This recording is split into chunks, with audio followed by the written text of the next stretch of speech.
Hello and good evening. I'm Captain Chaos, and I'd like to welcome you back to INCISION, a low-poly retro FPS from Smooth Brain Dev and Hyperstrange, with kind of a Quake 2 vibe, but substantially gorier. Last time, we played through Episode 1. Death Cult Vestiges.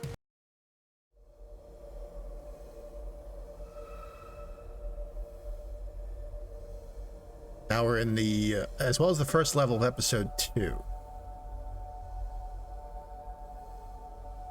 Just gonna reiterate what the name of the episode was. I gotta wait for this to load.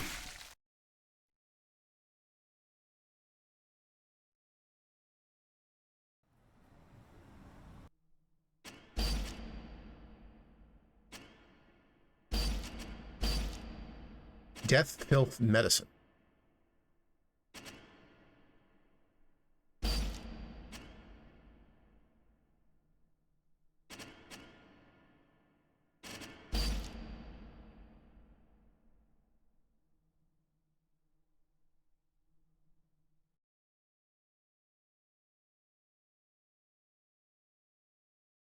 Does hitting restart level... Oh, that does that.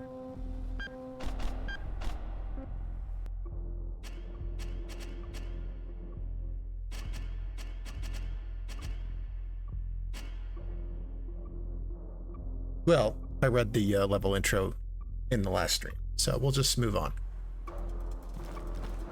Level 2, Episode 2. So far in the episode, we've got the... You always have the trusty saw staff, which has an alternate saw blade alt fire, as well as a power attack. And hold, because there's a quick melee you can kick. If you hold it down, you do this power slice, and it's very useful for these berserker enemies that get in your face. And you always have the revolver, as far as I can tell, which has no alt fire. It just does that, which is pretty cool. Don't have the shotgun again yet.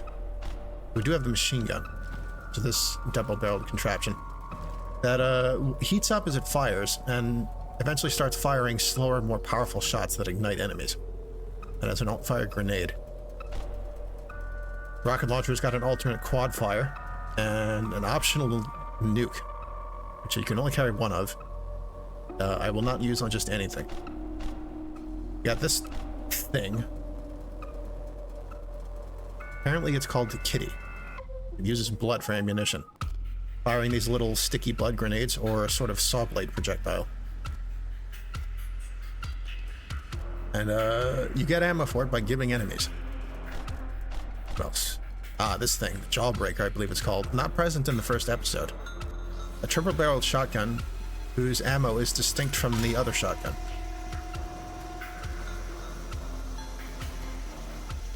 Yeah, there's a flashlight button. Here we go.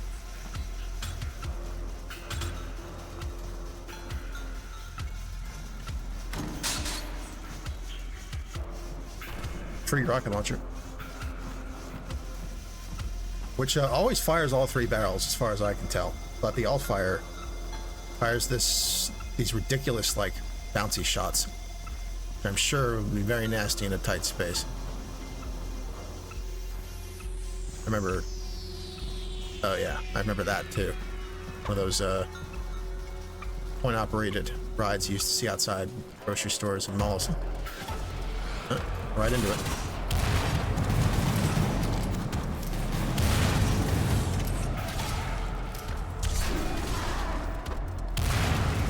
This is off to an amazing start.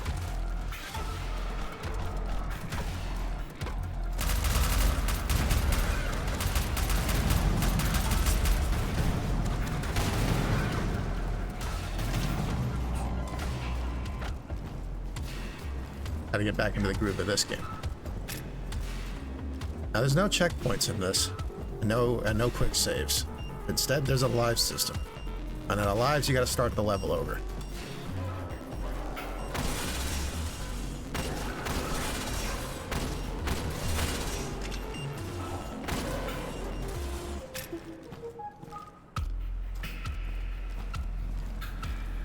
But I have not had to restart often. The tooltips themselves point out that this game can be played with caution or with reckless abandon. You see, here's an extra life. And so far, caution has served me well.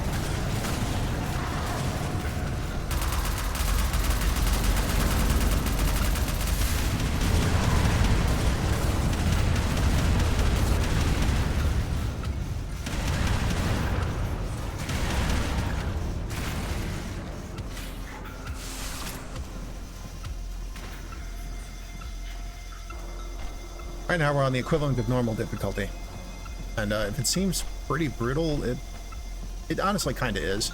But I'm used to these sorts of games, so I think I can make it work. There are optional sliders to adjust enemy damage and projectile speed on top of the set difficulties.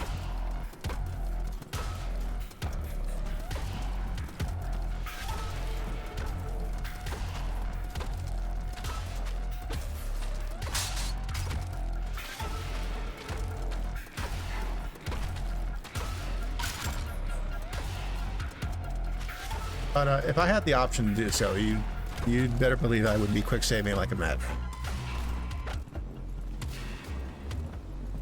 Or at least between fights and after picking up health items. This episode seems to have this...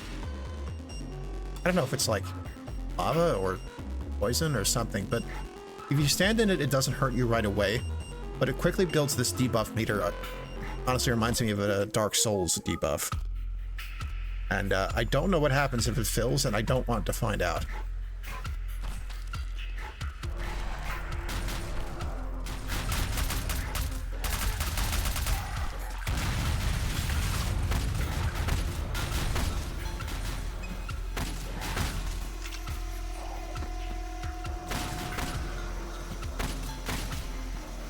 Notably, it continues to build for a brief time after you leave the substance, though it builds much more quickly when you're actually standing in it.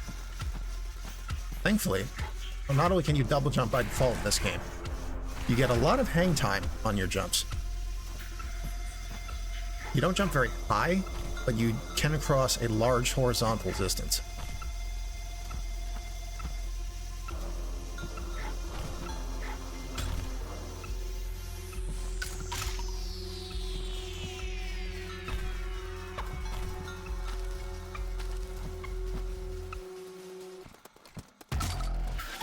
Generous quantity of health.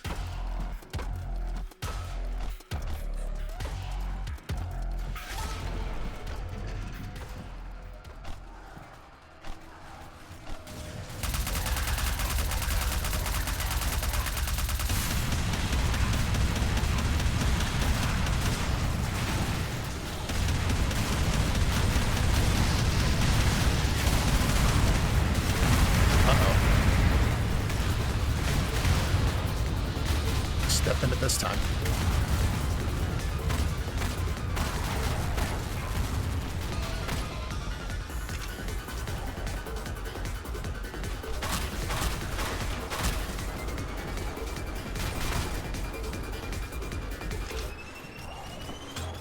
Maybe not as hard as I thought.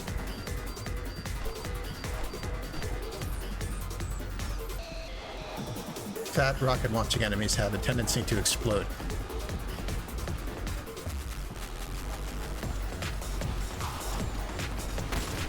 Thankfully, I don't believe I've encountered any hit scan enemies yet. I believe you're expected to jump around a lot in order to make yourself a harder target.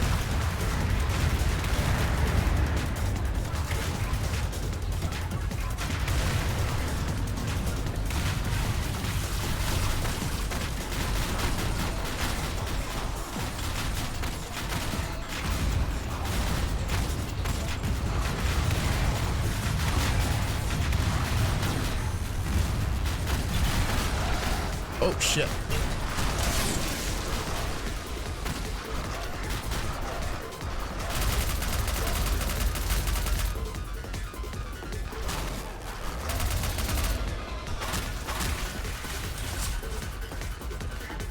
don't know if those guys can get up indefinitely, but they definitely don't if you give their bodies.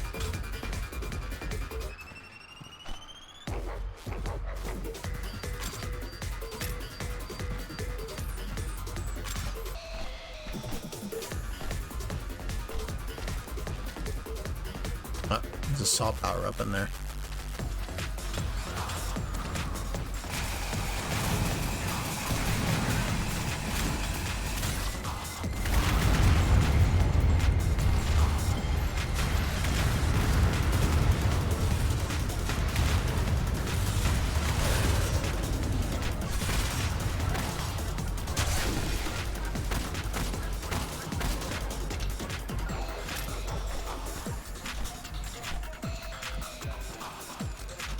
Here we go. And these act like the Berserk pickups in the original Doom. They give you 100 health and a permanent melee damage bonus for the remainder of that level. And over there's a... I can't call it quad damage. Apparently it's only like 50% worth. But that's still a lot in this game.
Oh, cool. There goes an extra life.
Would help if the Jawbreaker was not all the way over on the 9 key.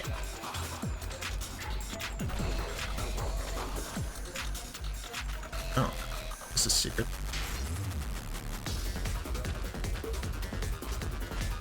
Not that good.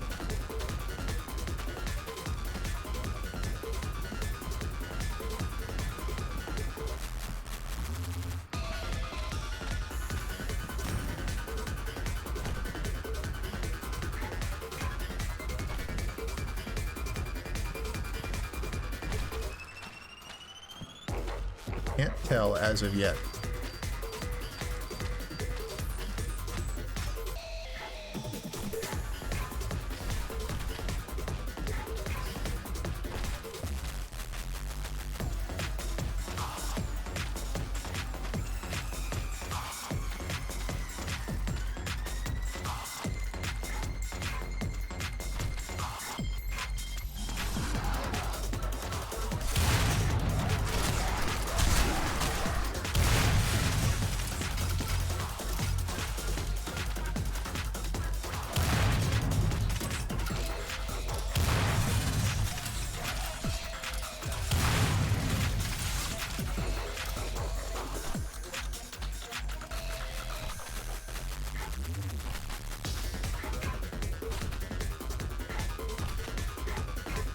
Definitely wasn't really any music like this in the first episode.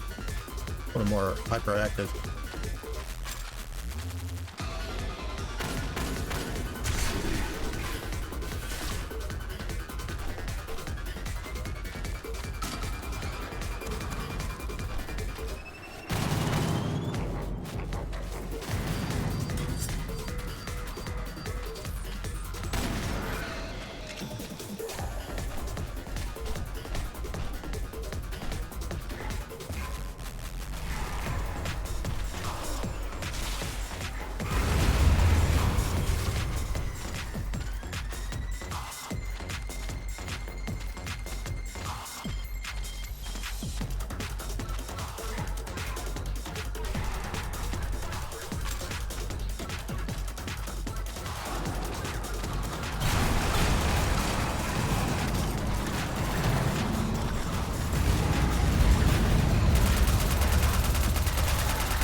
Yeah, like that.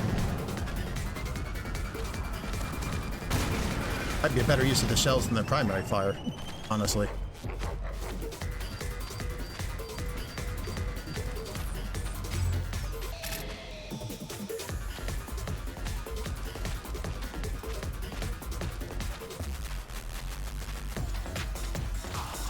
Don't quite need that yet.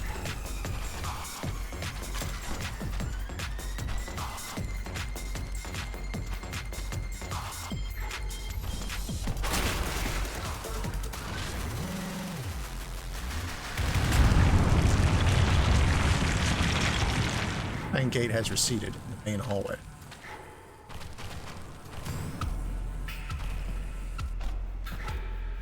Oh, I seem to be back at the entrance.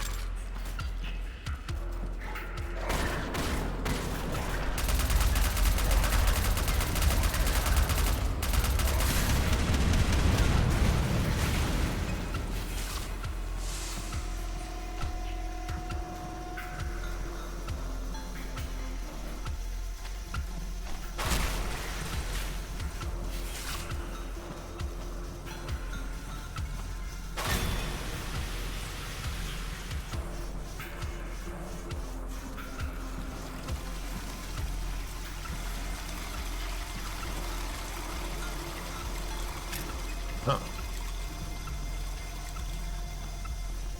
Interesting.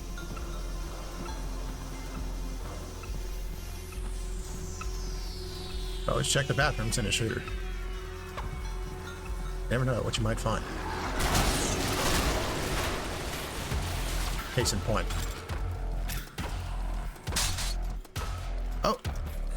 Got the quad shotgun back. Funnily enough, not as brutal as the triple shotgun, but also more accurate. This thing behaves a little bit like the shotgun in the original Shadow Warrior. You fire a single shot or a burst of 4. Oh, no items. Oh, there's something.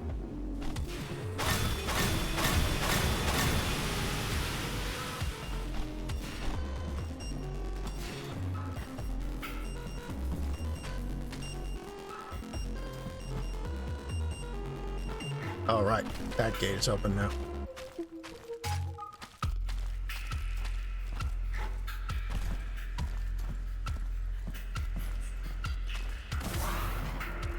Prepper's heaven. I bet. Statue has something to say. First children, they seek our flesh, consume us. We're failing, dying away. Yet, you carry our mantle, as it was intended. Indeed, as it was always intended.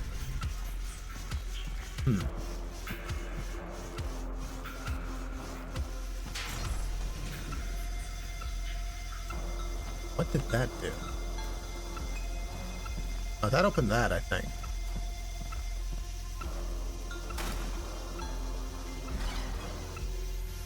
He's dealing with his own kind of hell right now. Oh shit. That's Jarmo from White Hell. Also, that enemy is taking a leap in the corner, so that's great.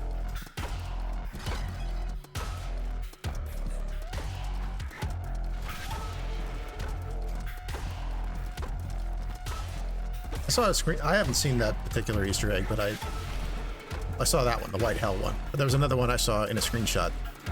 There was a tombstone that said, "Here lies Caleb, may he rise again."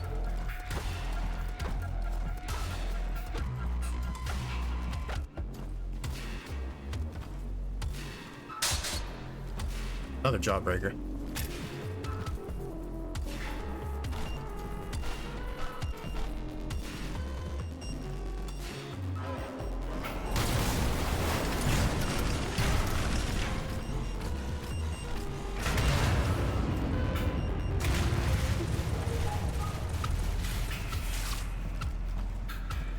Oh, that worked.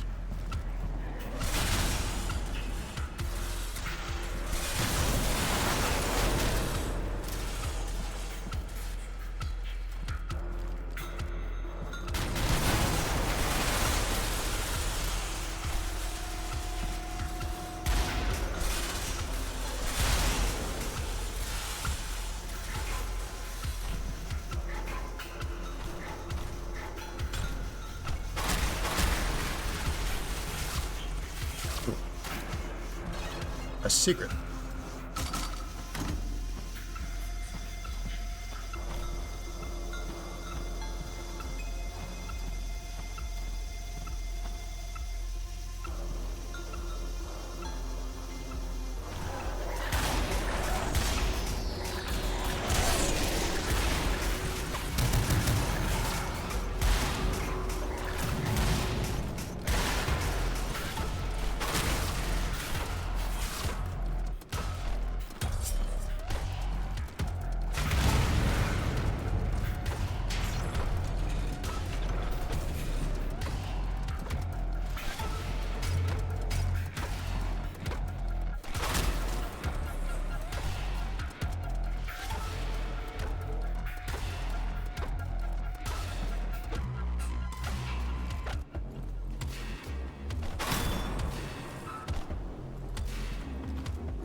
Huh.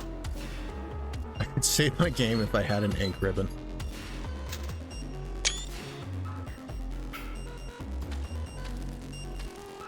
I understood that reference. Go up here. Or can we? I guess not. Where am I going? Oh, out here.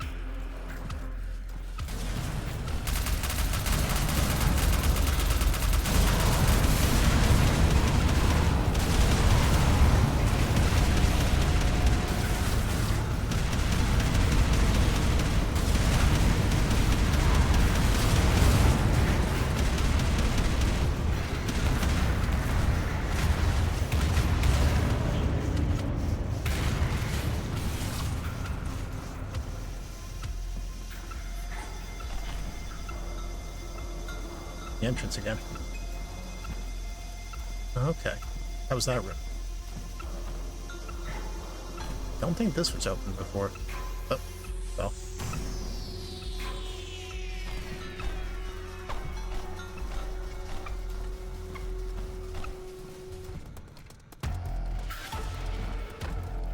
One of those flesh locks is in there.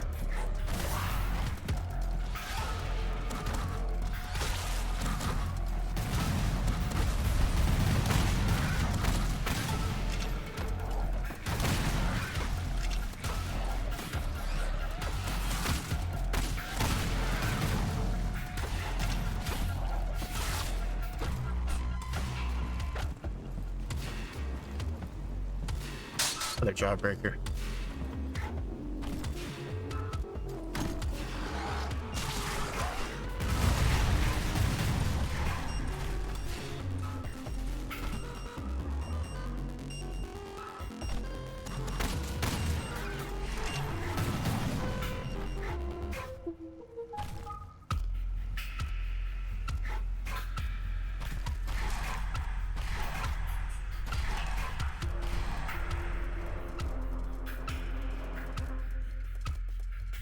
Feels like a place where there could be a secret.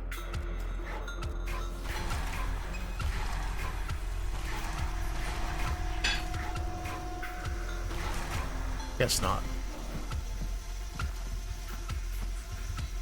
Let's continue onwards.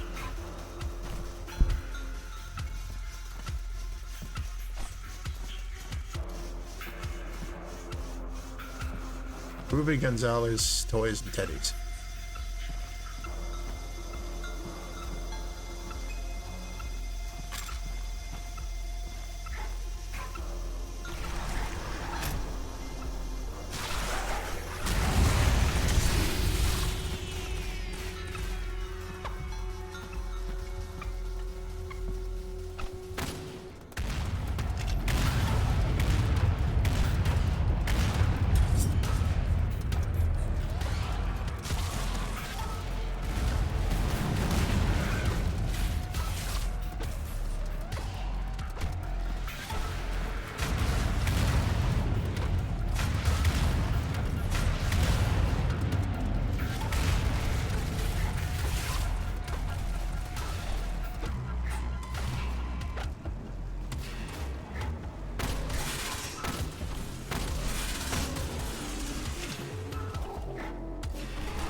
Guys can really move when they want to.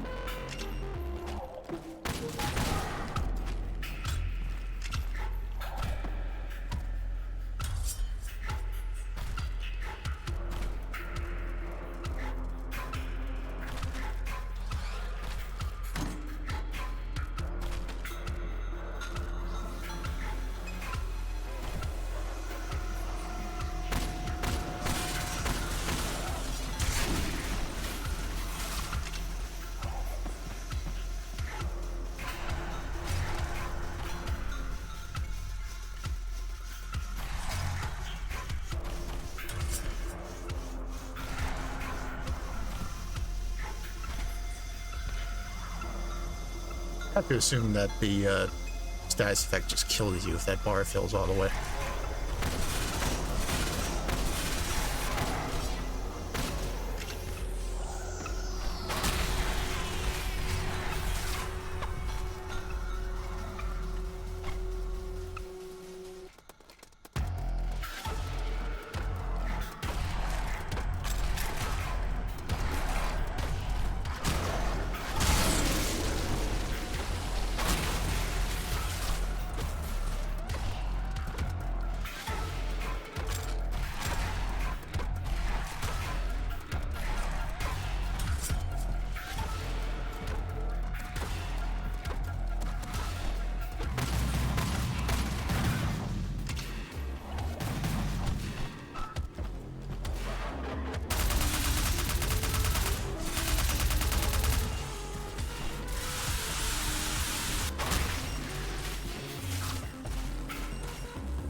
Shout out to Coach.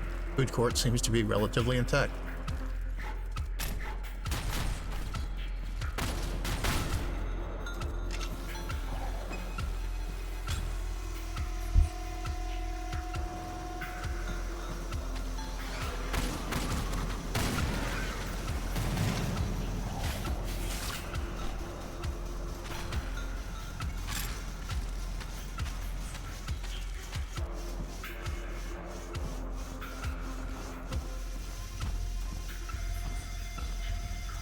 Ah, now we're here.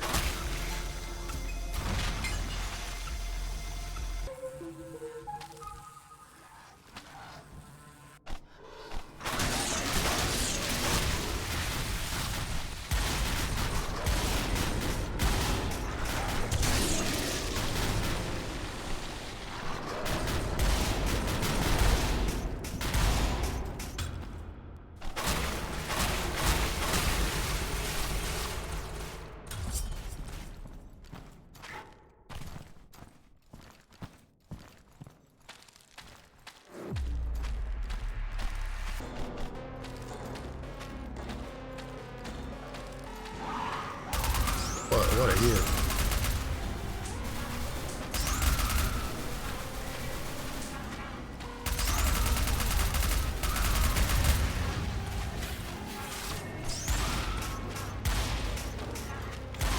I think that's the thing I saw in the White Health Easter egg room.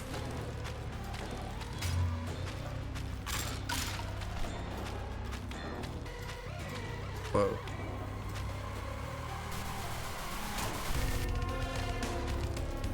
They have quite some reach.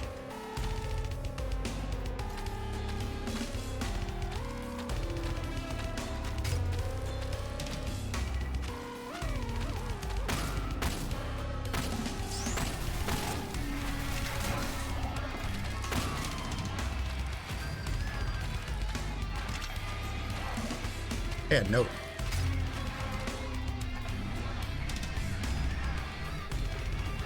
Despite my failing body, feel a sense of happiness.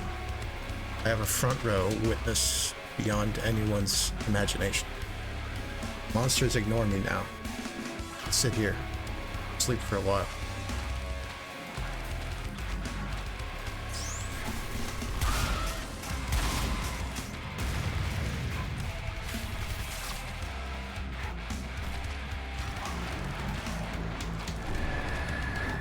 Oh, shit. Not one of those again.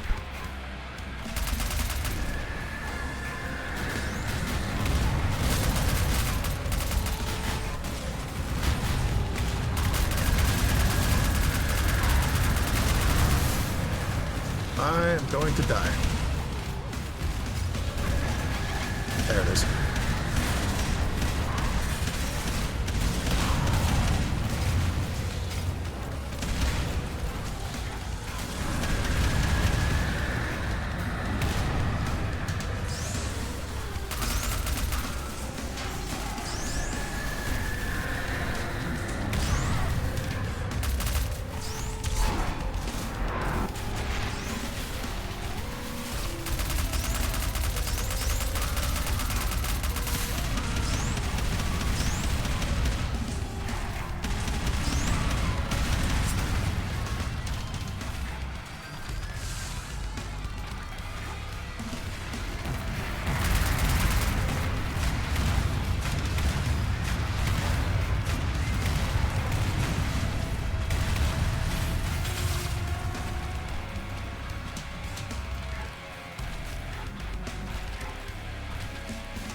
Upside of the live system is that it doesn't send you back. You just sort of immediately respawn with 75 health.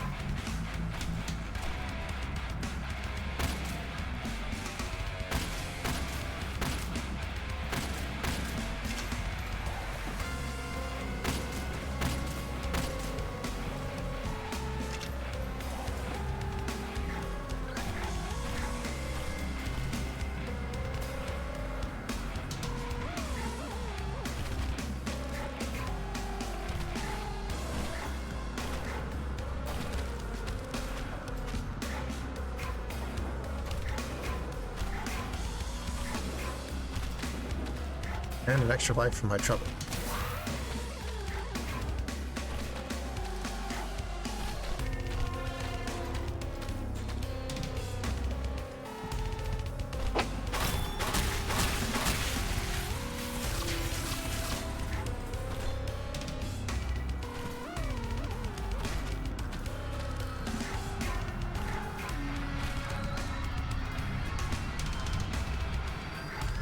Current is gathering the fleshy filth upwards.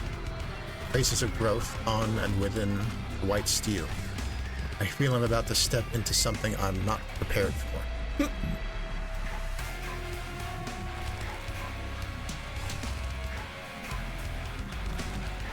I feel like that is a prudent assessment. 1 out of 2 pressure stations activated.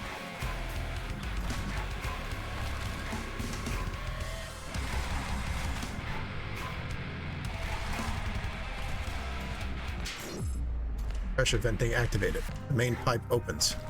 Enter its flow to exit the level.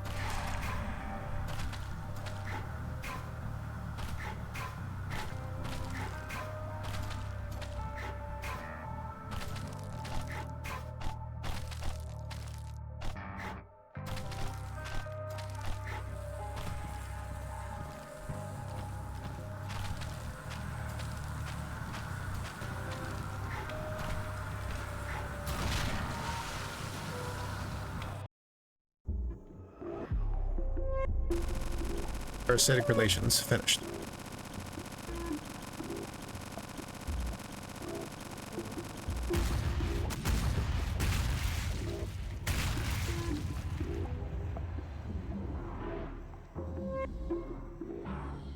What fleshy horrors await me in... Oh. Entering death-filth medicine. Gathering space of the dying growth, it seems. This place. Ship? I see figures in the distance and hear their incomprehensible voices. Everything around me feels and acts just as in their rust organs, yet it looks different. Perfected. Shaped with intent. Now in the belly of the beast, a place wholly unknown to me. My mission still remains unchanged. The throne must be here somewhere. I must kill it. So is this plague of rust and filth alien in origin?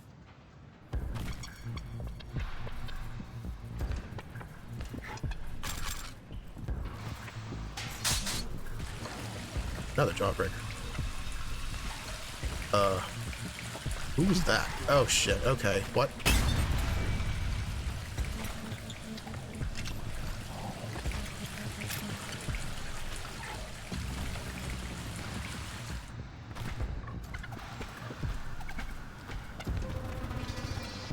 Key wielder.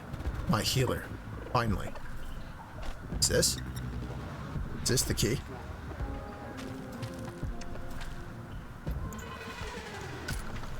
What are you guys?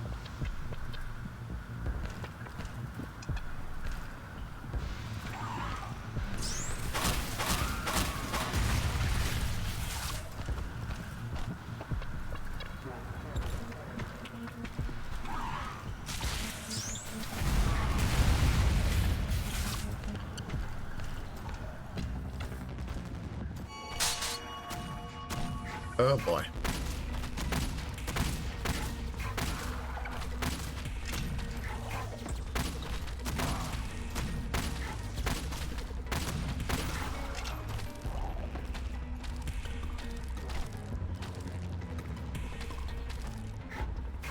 Yeah. Kind of feels like we're not in the city anymore.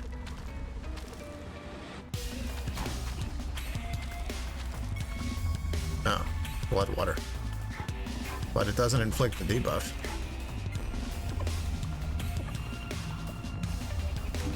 Gross.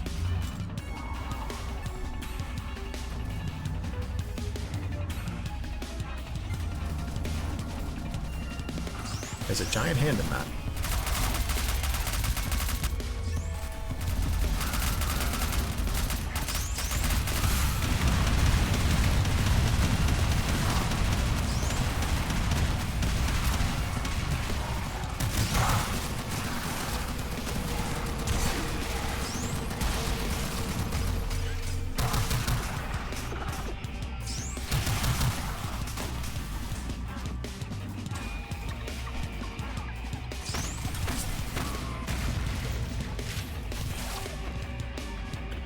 Huh.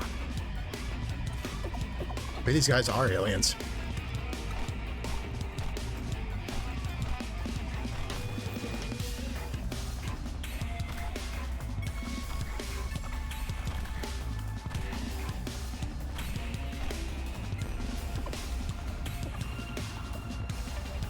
They have scrolls on them.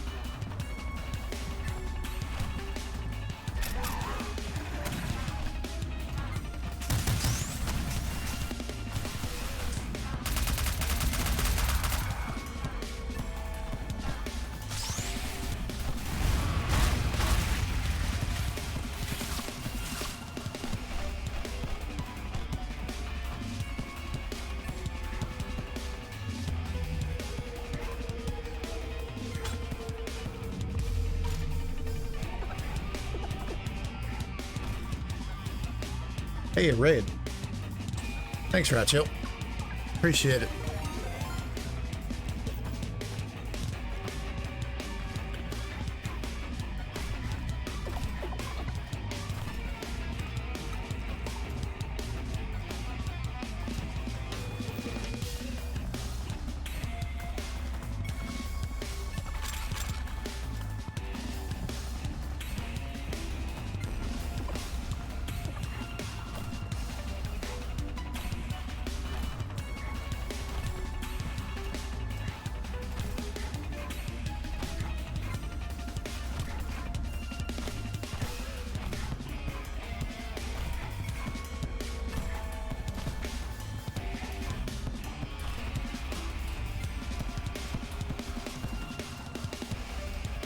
Jump pad. The elevator ahead has been unlocked.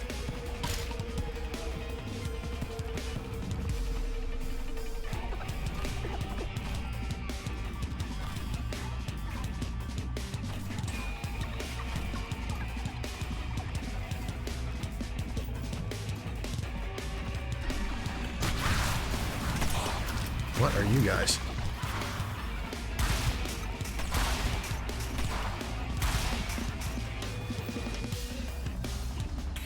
Oh.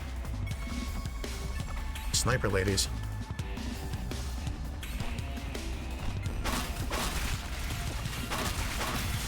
I think I saw one of those in episode 2's opening cutscene.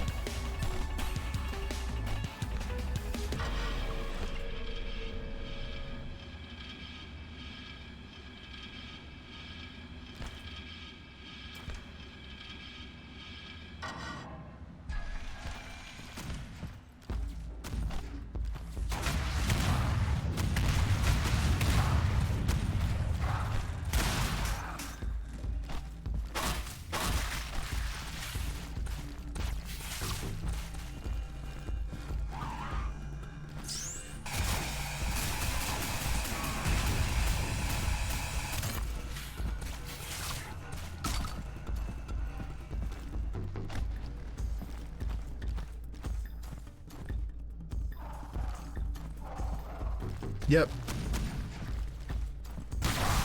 One of many retro FPSs at this point.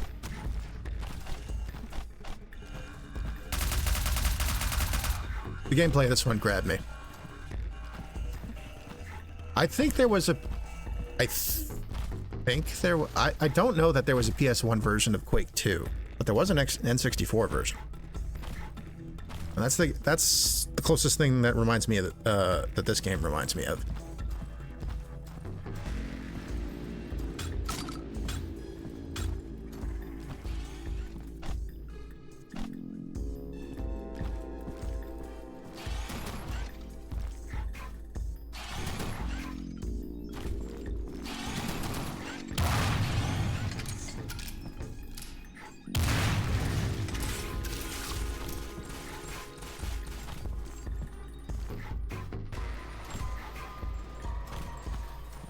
Ah, here we go.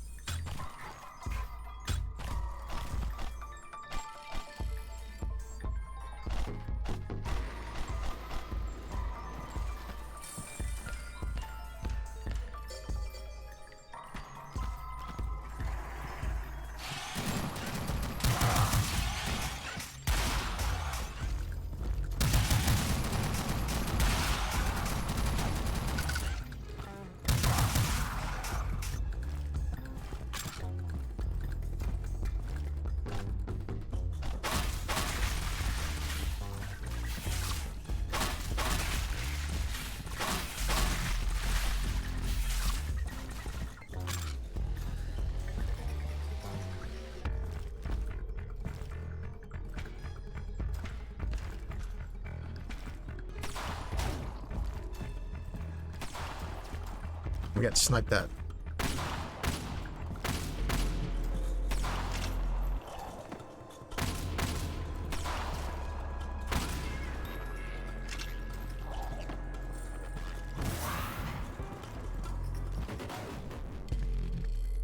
I don't like the looks of this.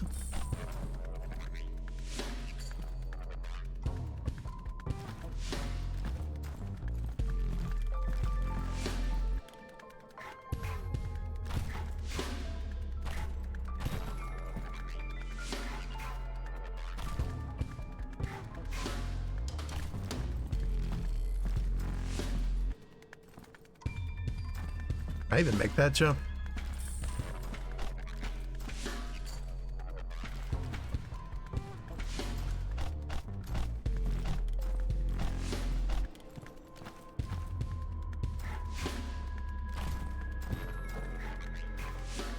Nope.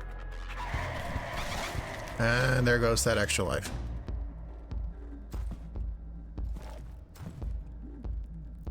God damn it.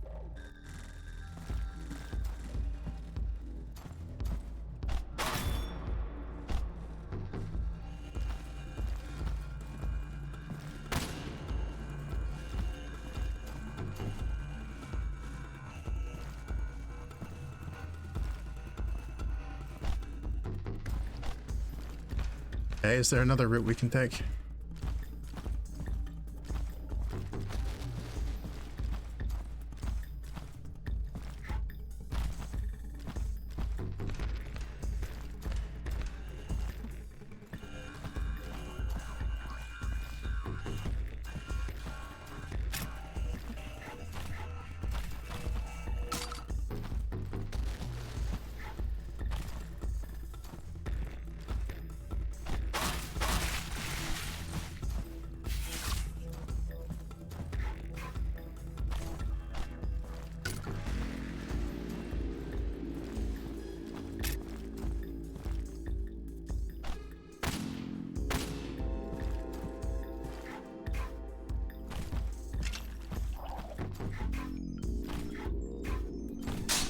Huh.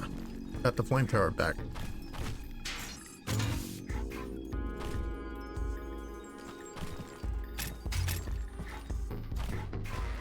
So, what did that do?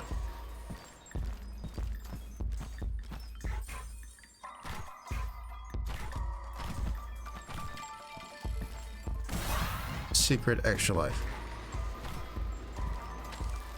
That's neat, but it doesn't tell me where I need to go.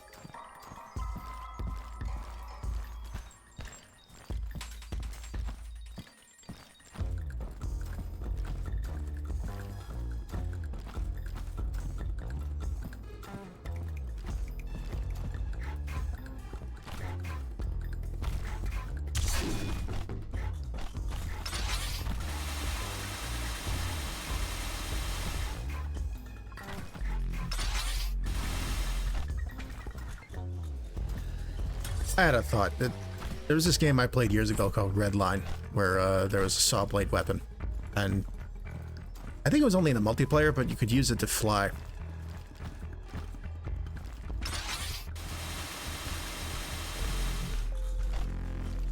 Alright, so what gives?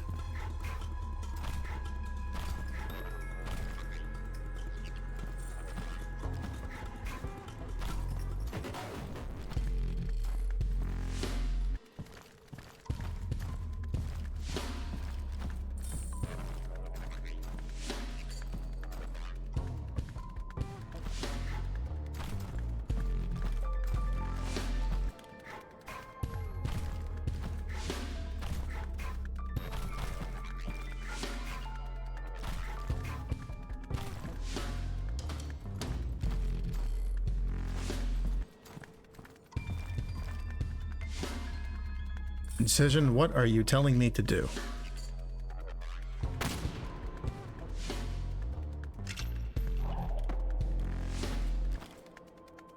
First time I've come to a dead stop like this in this game, so up till now it's been pretty easy to figure out what to do to progress.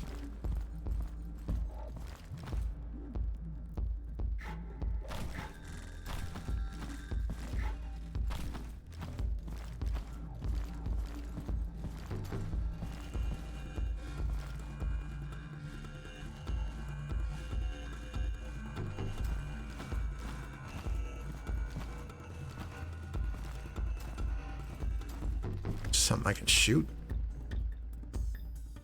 Switch. Some other passage I didn't see.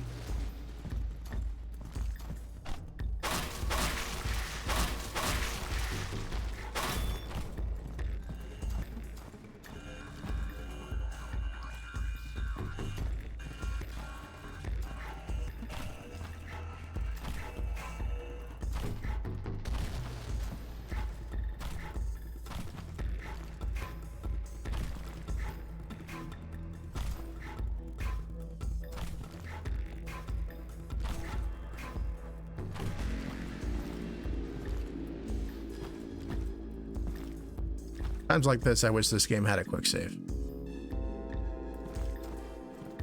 I don't see what I need to do other than try to make that jump. And I only have one more screw up where I have to start this level over.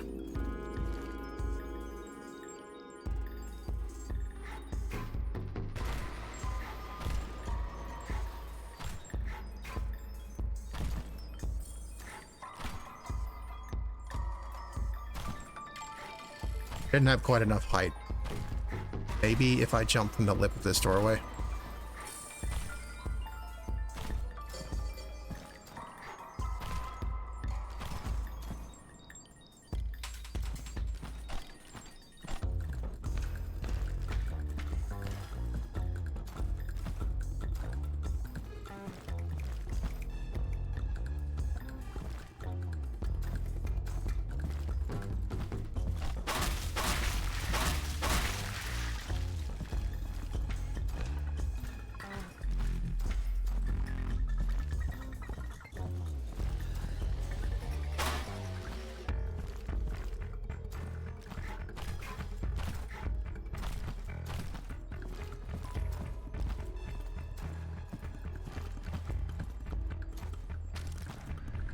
Something to read here. The Malnecrus blooms, free of the dead old mind's control. Its fury unbound and aimless. The Malachant cannot contain it. Their precious medicine is given only to their mother god now.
It just doesn't feel right. There's got to be something I'm not getting here.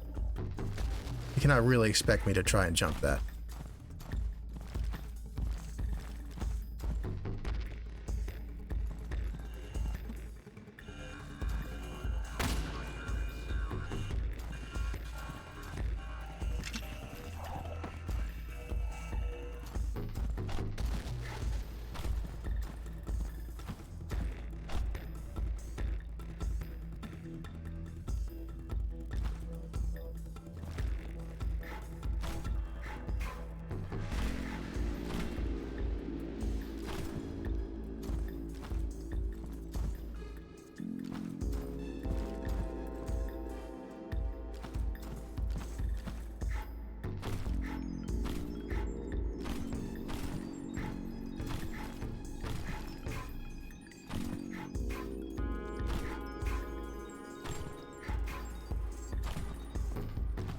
Okay, let's try doing it this way. Wow, they really expected me to make that jump.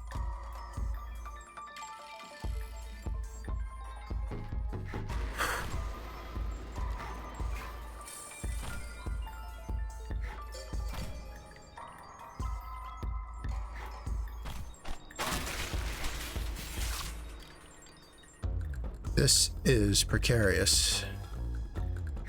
So am I expected to jump to that, or what?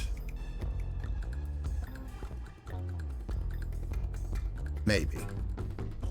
But I don't need that ammo.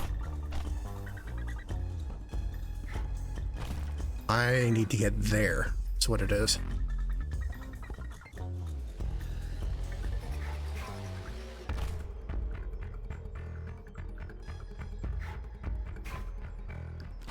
This one... Jesus, can I make that? Oh, God. Okay. Ooh-wee.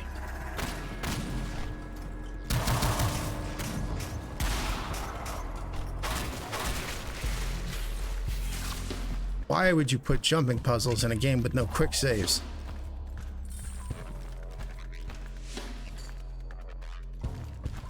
Smooth brain dead indeed.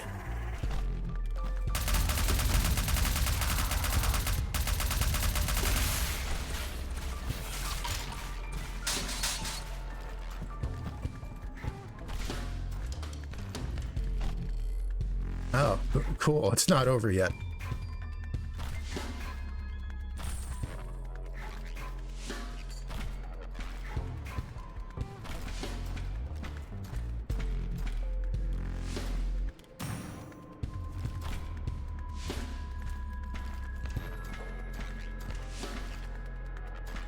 Onto this pipe, and then what?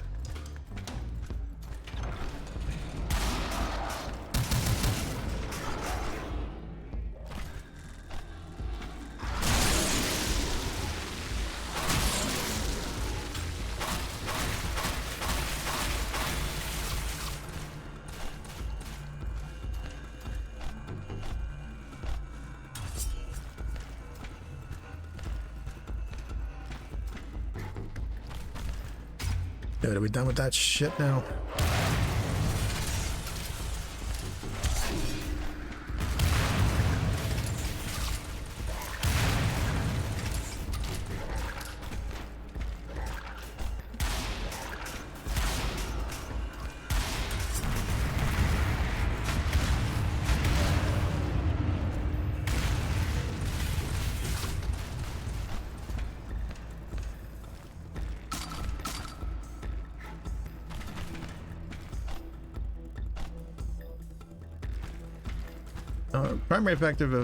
Primary fire of the Jawbreaker is fairly effective at point blank.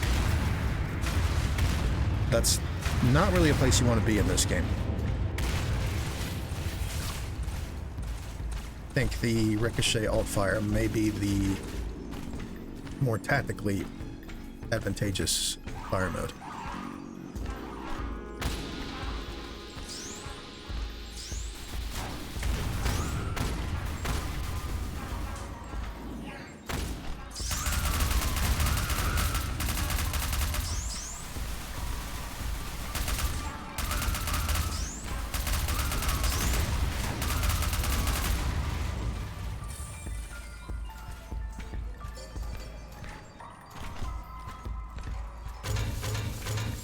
Flamethrower fuel.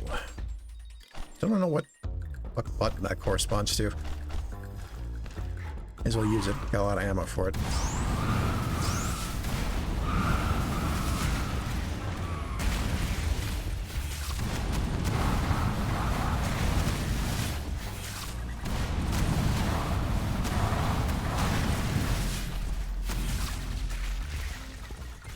Flamethrower works pretty well against those guys.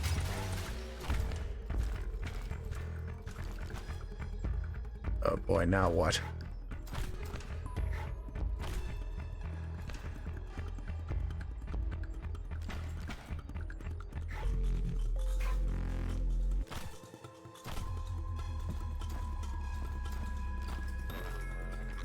Huh. Secret.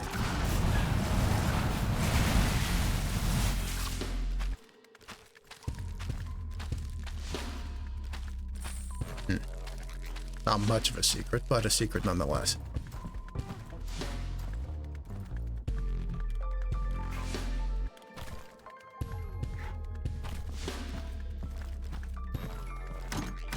Rocket ammo for the road.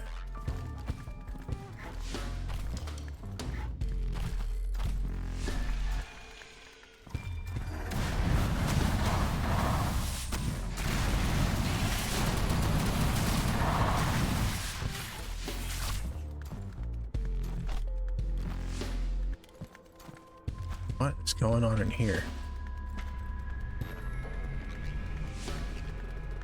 No signs of life on these ones. Skin is dry and flaking all over, turning to dust.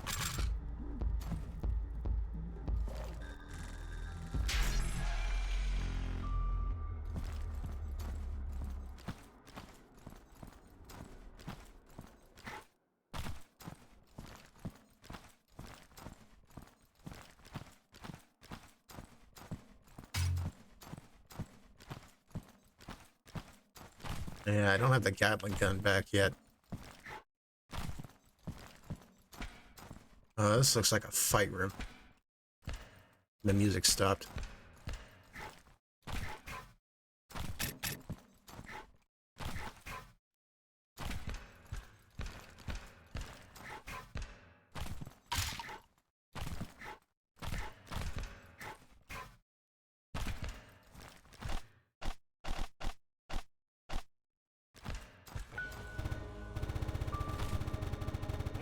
The Malnecros Concentrator Hall. Such pretenses of sanctity. Desperate acts in the name of their mother god.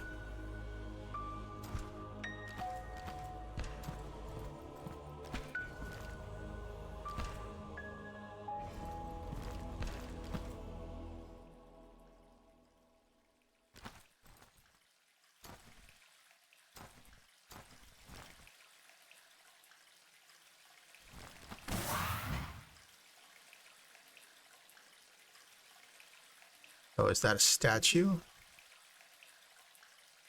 Or a ritual? In progress.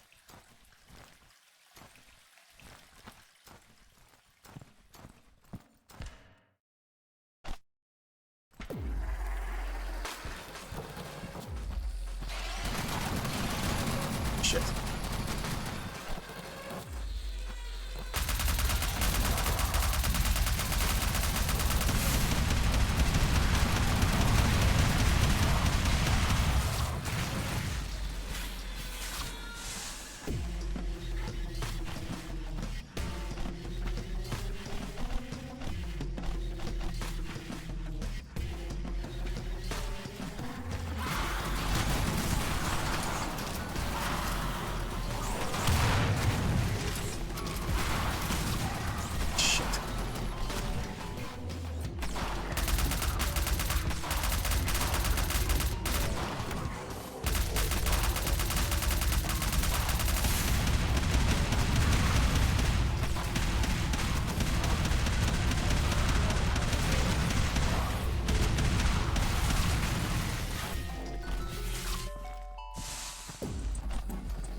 I trouble you guys for a cup of health.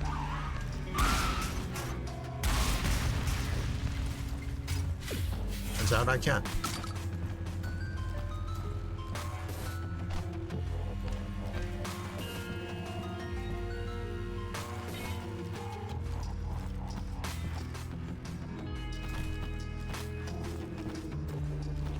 So it's some kind of otherworldly blood cult. Alien, maybe demonic. I'm thinking alien. The protagonist described this place as a ship.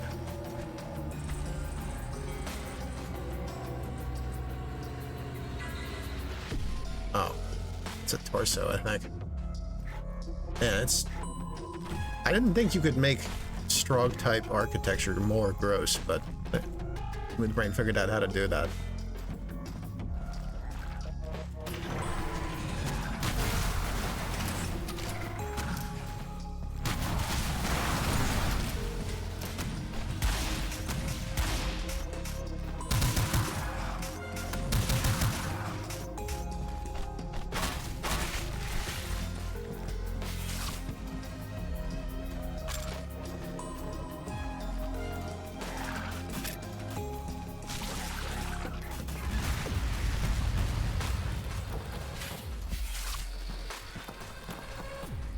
This say?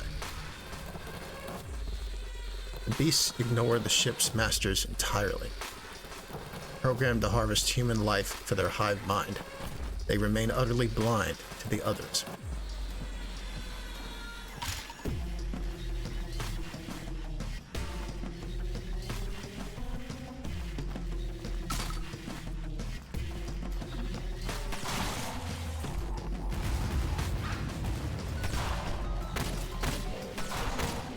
teleport behind me.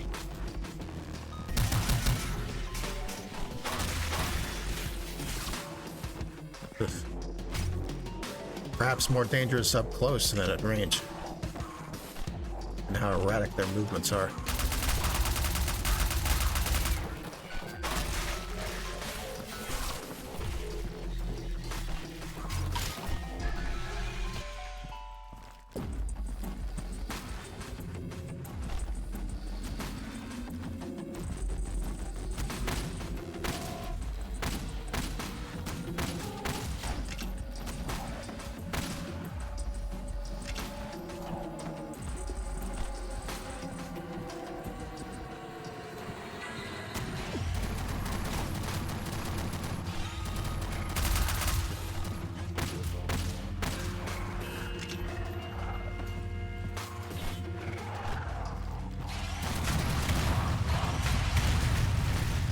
Damn. Those guys can survive a rocket.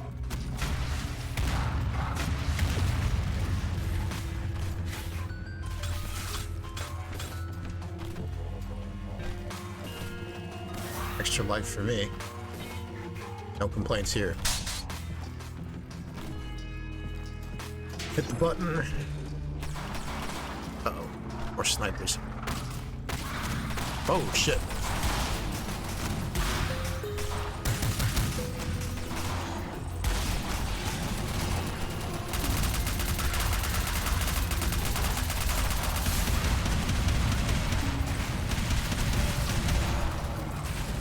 Damn, ran out of NG rounds.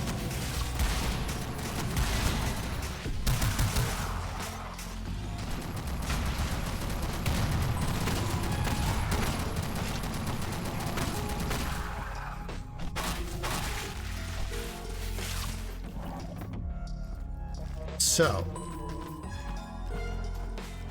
Rachel asks, what is the lore? As far as I can tell, I was a humble hazmat worker, researcher perhaps, who stumbled on something underneath a city,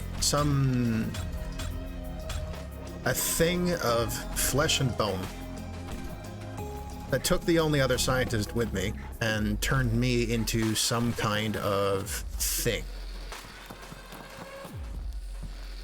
I am alone with I am the lone sane being. I don't know why the main character has retained his free will. That is yet to be revealed. But I was alone in a decaying city full of aggressive monsters of flesh and steel. First episode was mostly in said city, but now it seems that I am in some kind of ship underneath the city, populated by aliens? I'm not sure, but there's some kind of blood cult, as far as I can tell. They have some other goddess. They have these like religious like robes with these scrolls on them. The main character is seeking something called the throne and its destruction.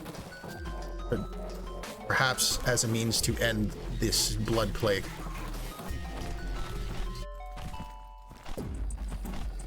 I think the character may be more important than I know. I went through an area earlier where it sounded like someone was talking to me.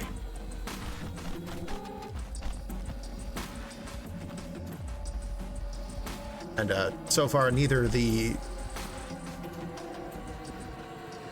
monsters in the city nor these things on this ship have made any attempt at communication.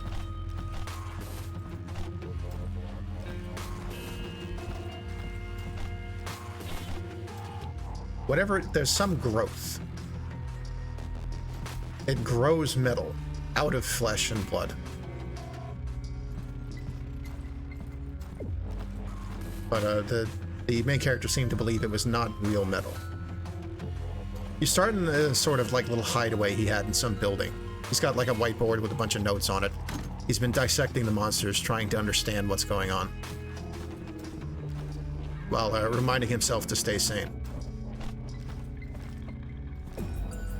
And he has this. In the intro to the first episode, the blade of this saw staff, like, grew out of his arm.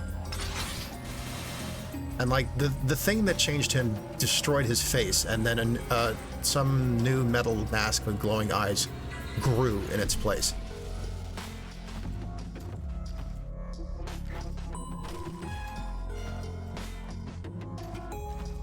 So the infection has touched him as well, but apparently in a way different from everything else. From scattered like notes I've found, it appears that anybody who's too far gone from the plague starts getting ignored by the monsters. And he also noted that the monsters ignore these beings, these cultists.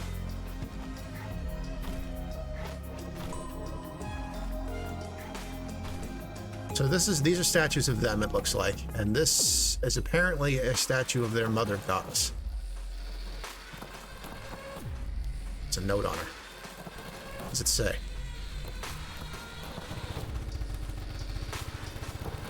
The love of their matriarch instilled them with deep despair, an everlasting life of misery. So they feed her the worlds, that she may be rebranded.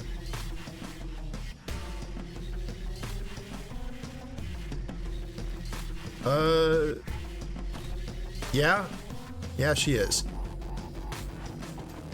Too bad she's probably bad news. See, Radshil says, meanwhile, I've been playing Star Sector as a faction of isekai anime people and androids trying to fight Luddites, tax collectors, and genocidal insects. Seems legit.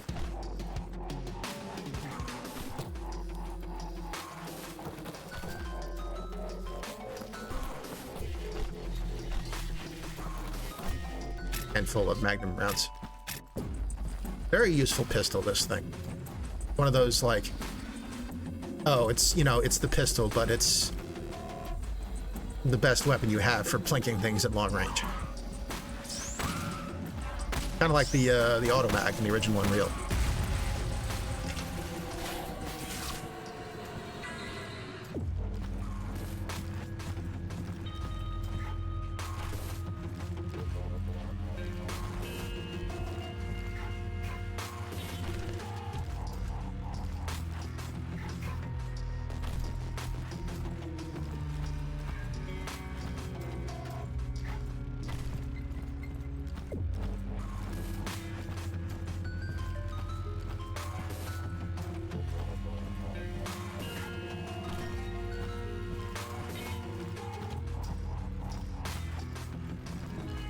Maybe that's the way forward over there.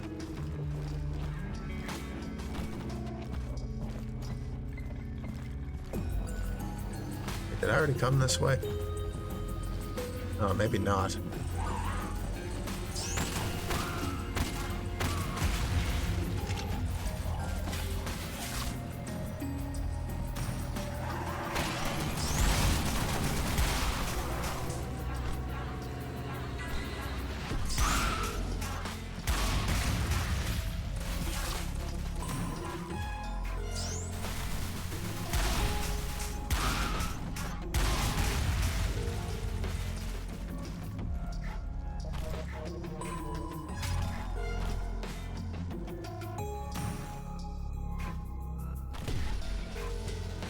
A lot of health pickups around here. Too bad, dude. Oh. What the fuck?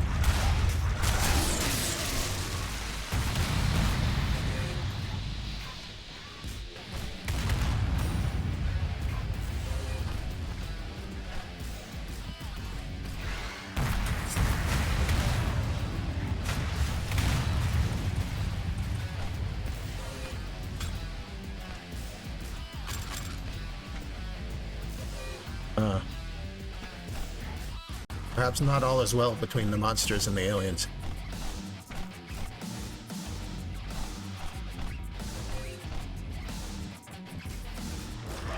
Oh shit. Back in the city. Or at least back in the grove.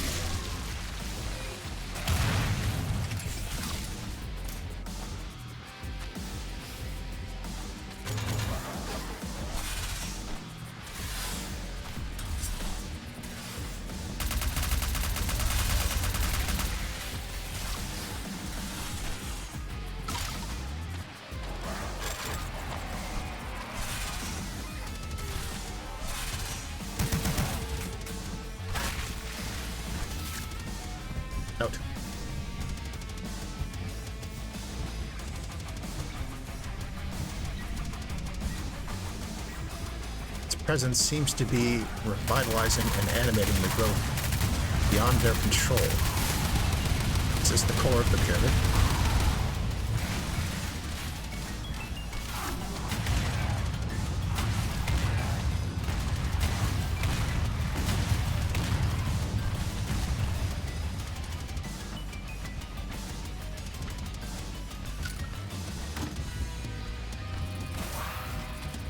Another extra life. Delicious.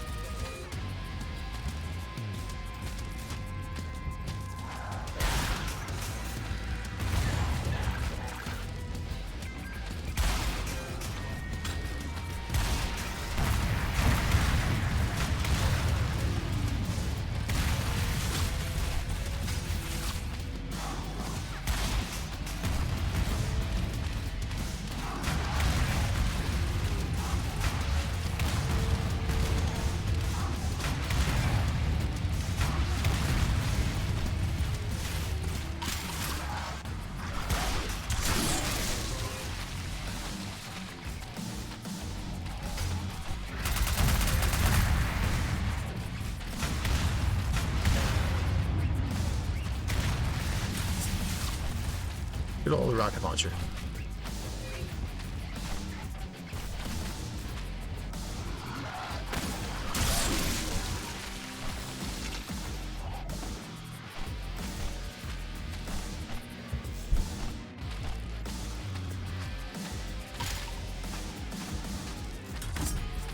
Much needed rocket ammo.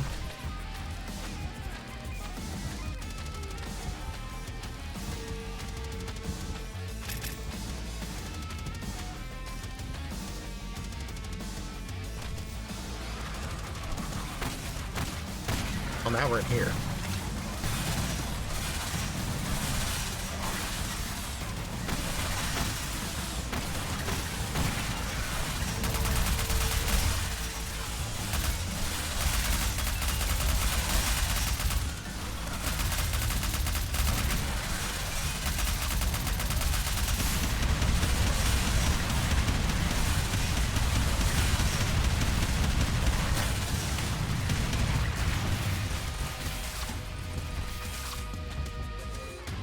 I got him. Now we have 9 bullets left.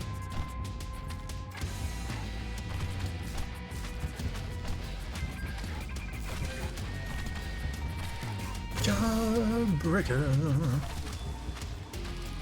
Us bullets.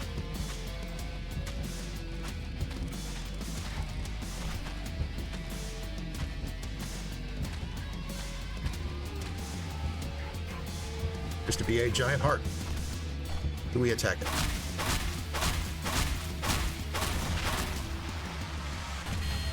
Ugh.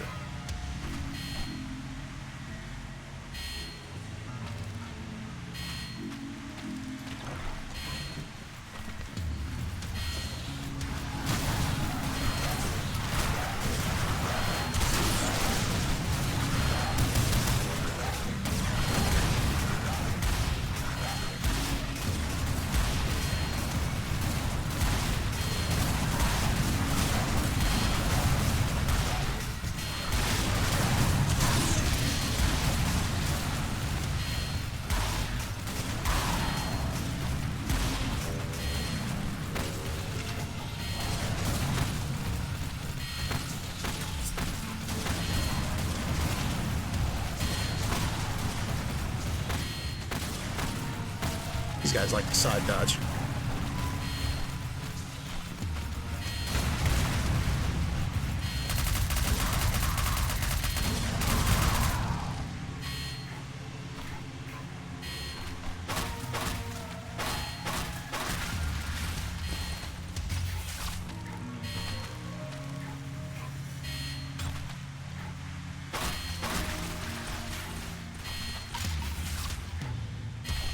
Hearts is bleeding.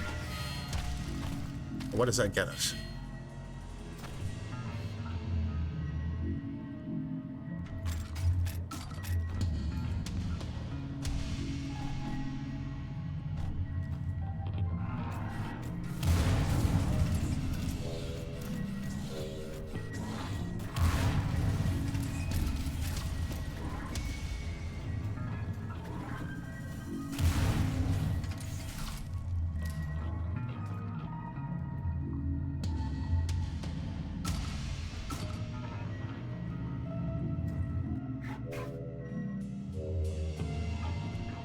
Don't know if I can run out of air in this.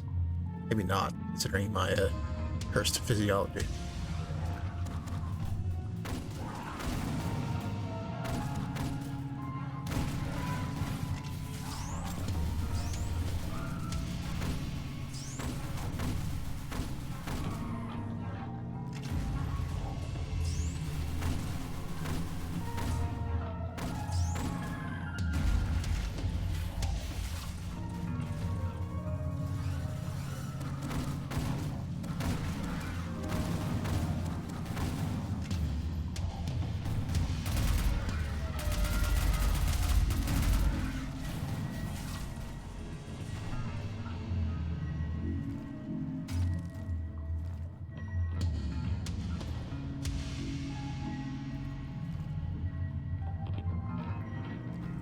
What is this?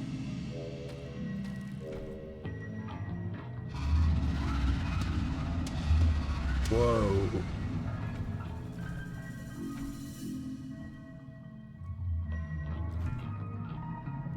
That's not good.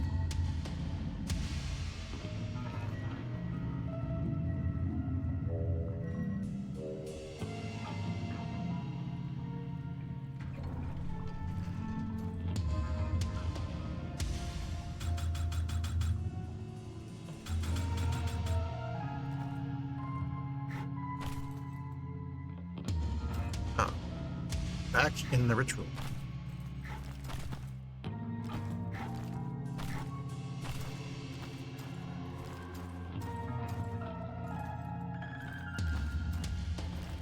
Perhaps I could not go over here.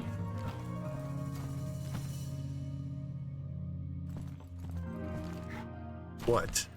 This button. I should stay away from it.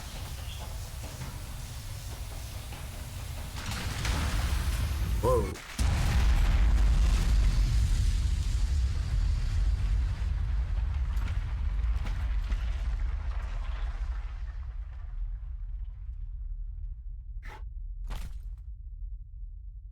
Damn.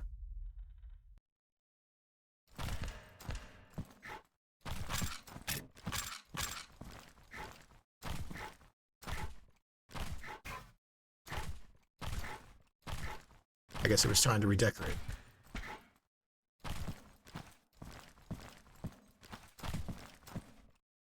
Dive into the depths to exit the level. Okay then.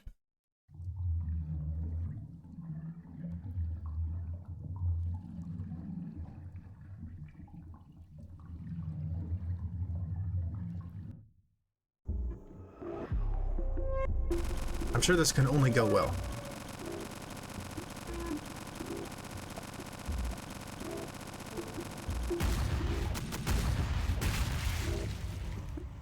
That's a long level.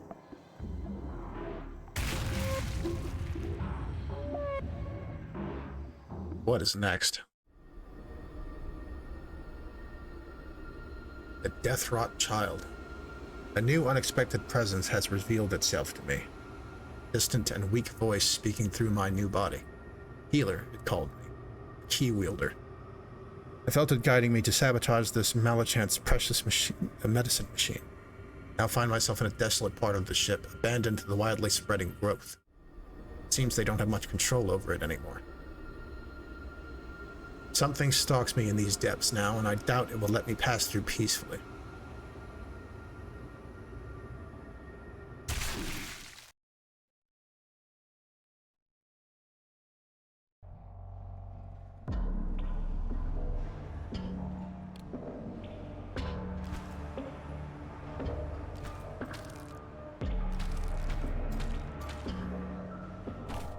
How far down am I?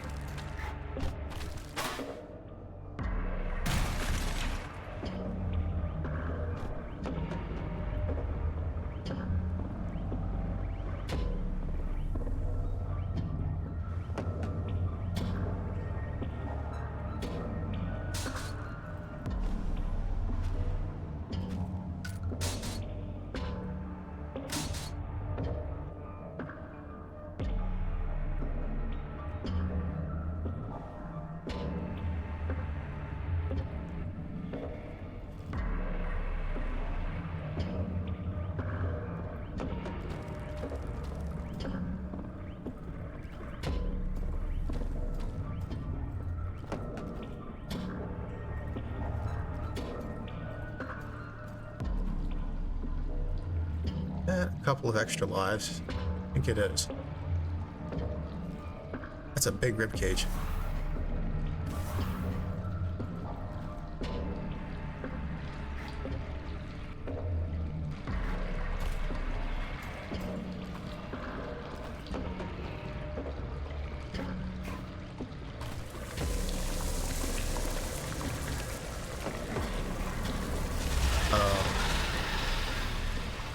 Shit, okay.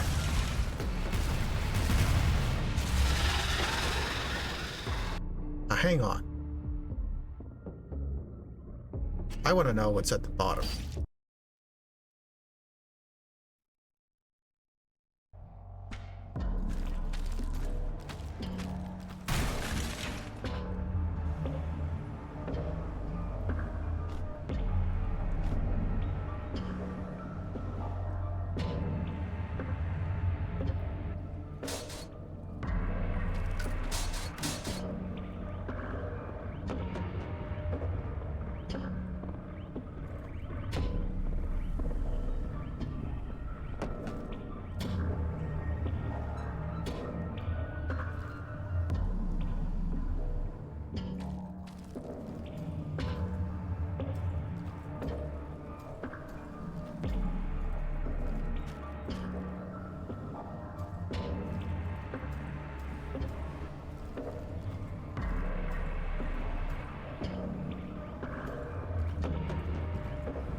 Wonder if this is the place to use the nuke.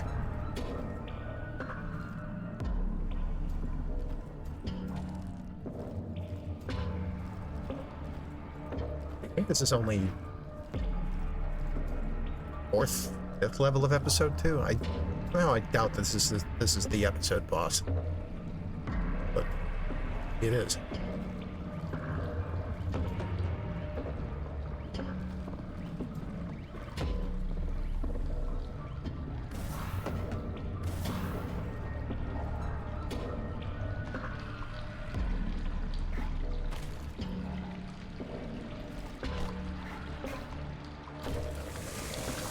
See what happens.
Not over yet, is it?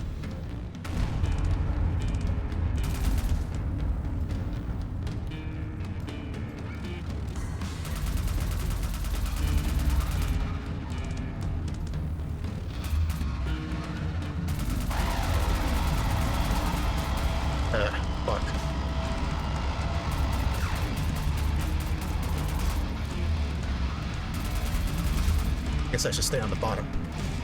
Move faster that way.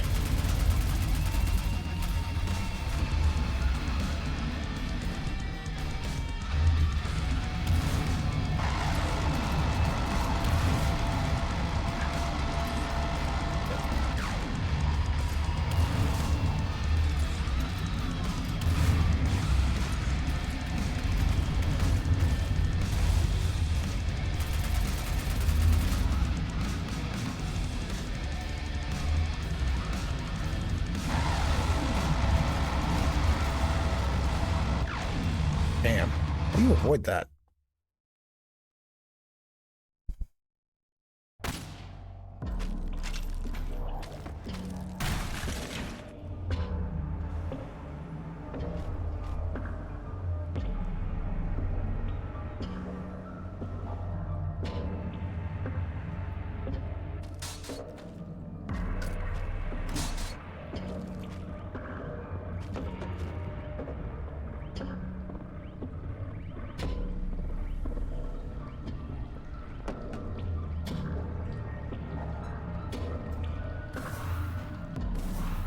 Maybe there's cover.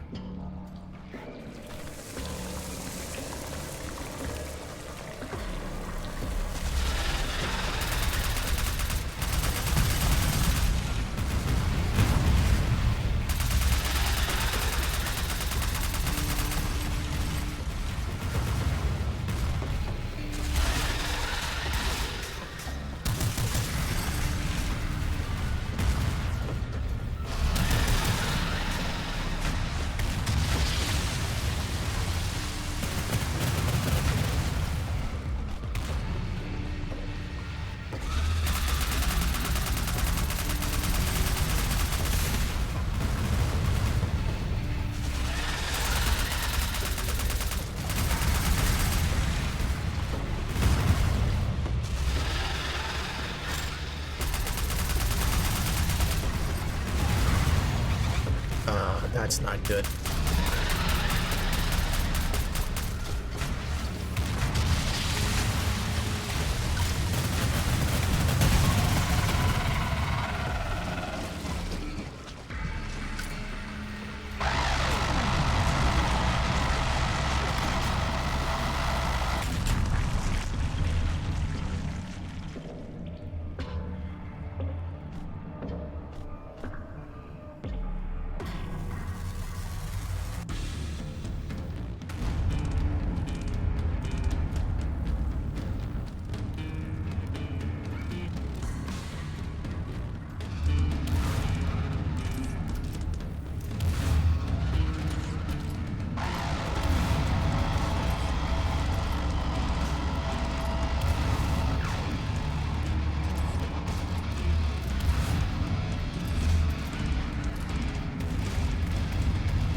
I think I'd have had him if I hadn't wasted a life in the first phase.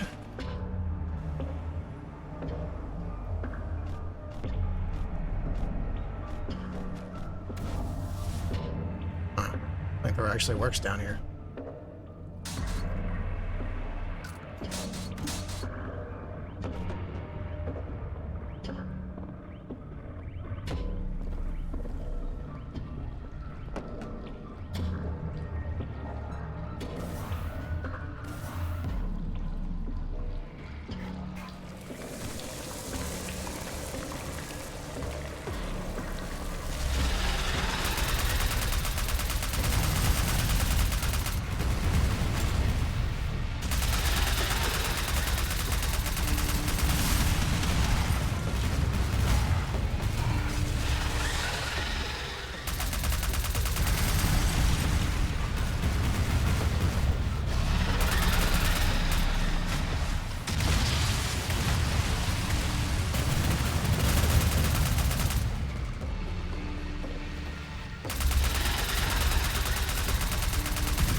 Beast flees. Follow it through the broken pipes.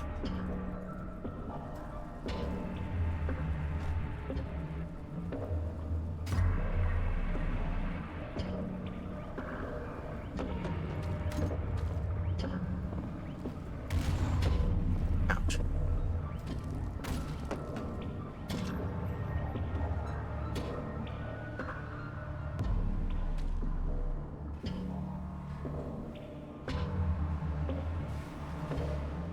Don't tell me there's another phase. I don't have enough lives for that. Okay, that was it.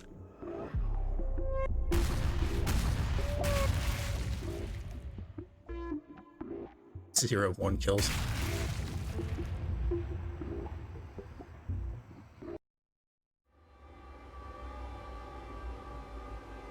Transitory termination. Pitiable creature cries as it scurries away. So be it. My journey continues on its tracks.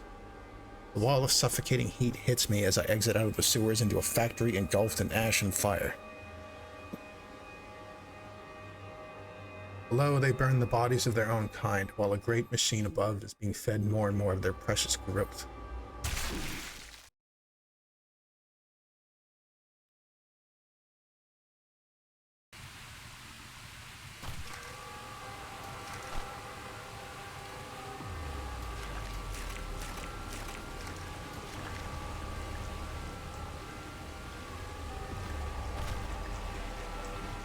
What fresh hell awaits me in this level?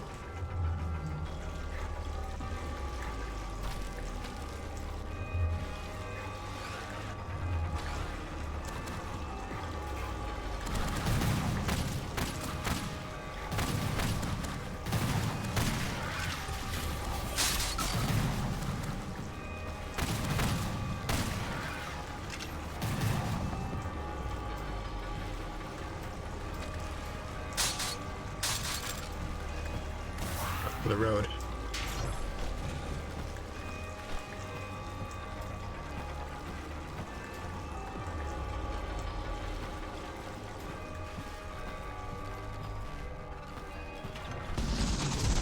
Oh, that guy. That blade is able to parry the swings from the Great Bell.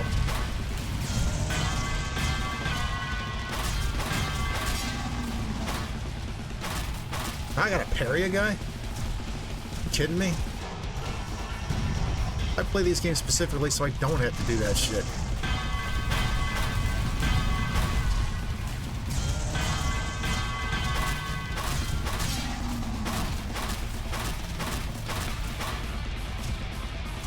That dude from the end of episode 1.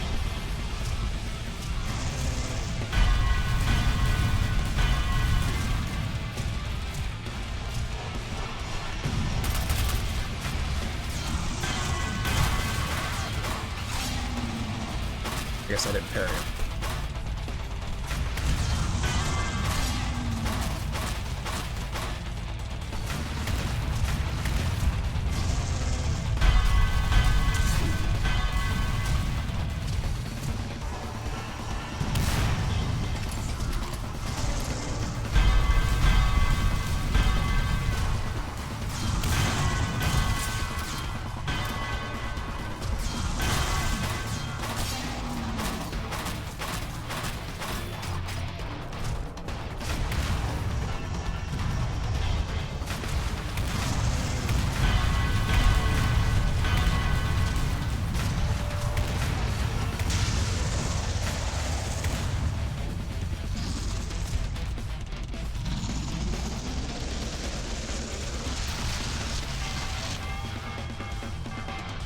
Yeah, it's kind of wild.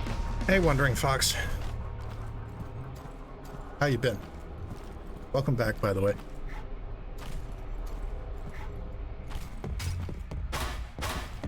Certainly didn't expect to have to parry shit in a retro FPS, but here we are.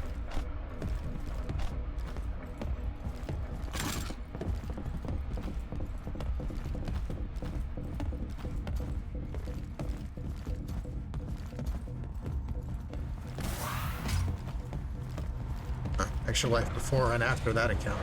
I guess that's pretty nice.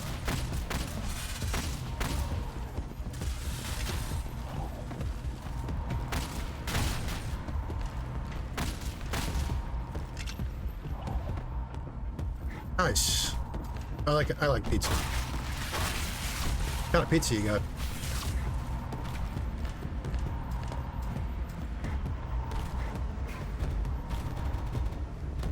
Love you. There. Her obscured new form. Soon fully rebranded, she shall carry a key, too. I cannot influence it any longer.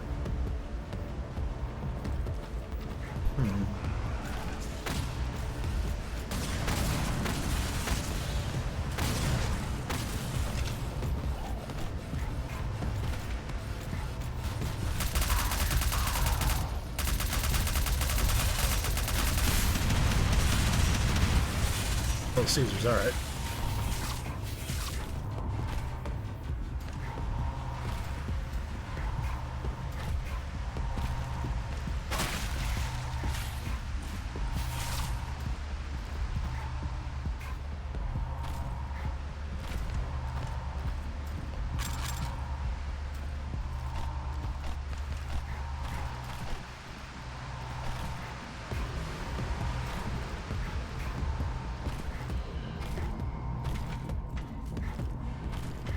Pretzel crust. Interesting. Never had a pretzel crust pizza. That sounds really good.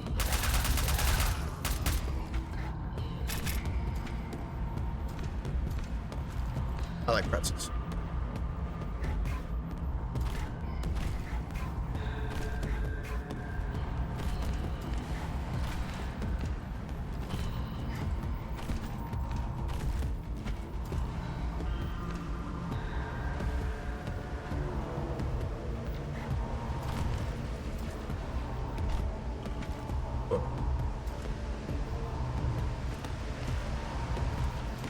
What am I actually doing in here?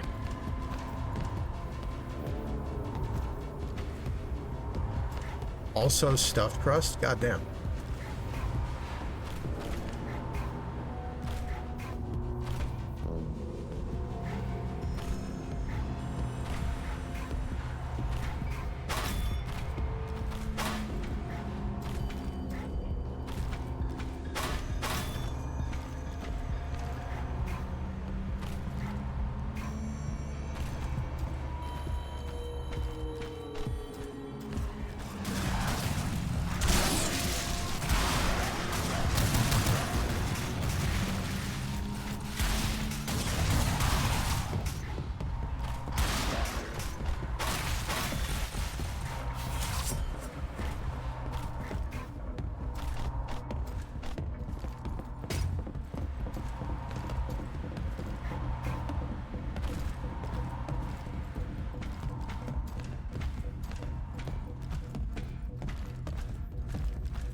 Catching cuts, and that's good for me.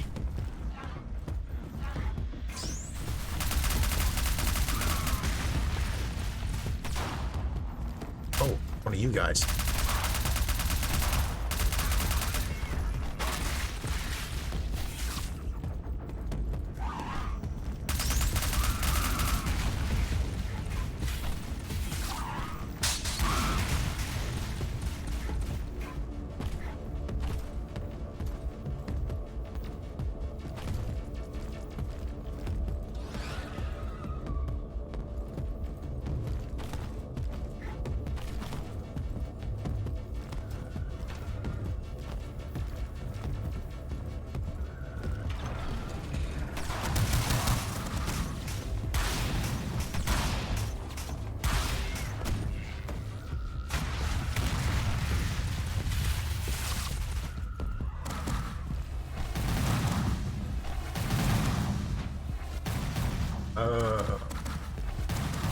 There's a secret. I will go back.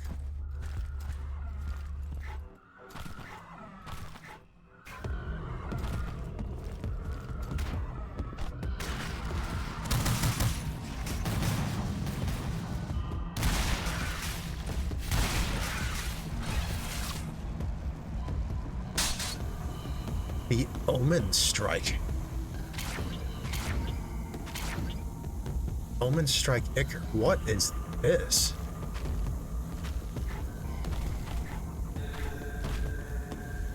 Centered on my HUD.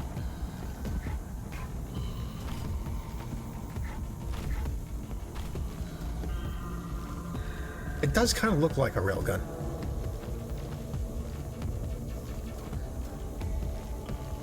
I was thinking this game was lacking in a, you know, precision weapon with more oomph than the Magnum. Not that the Magnum isn't good. Ah, that's exactly what it is. Good call, Fox. What is the alt fire? Oh, the shock combos. Shout out to Unreal Tournament.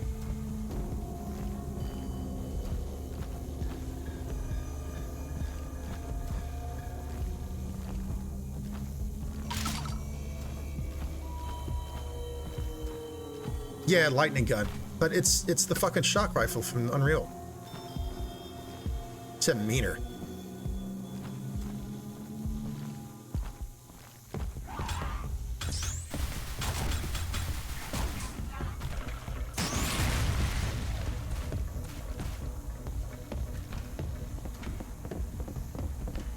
Wonder how long it would have been till I found this if I didn't find it in that secret.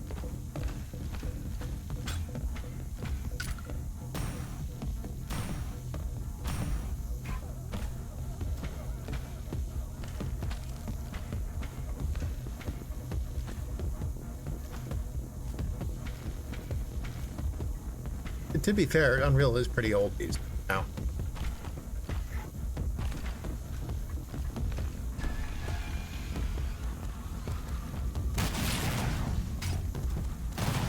Ouch.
I'm full on flamethrower fuel. Where? There it is. Yeah, that was a hint to take that out. Ugh.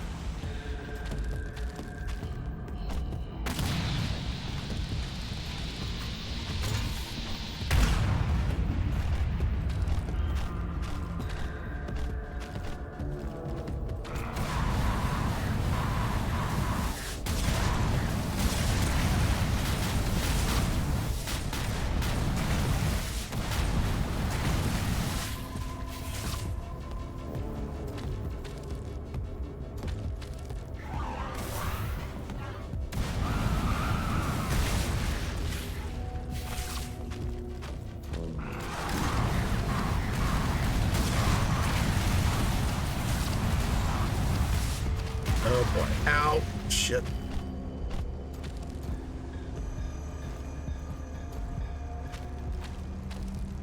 I actually did get it.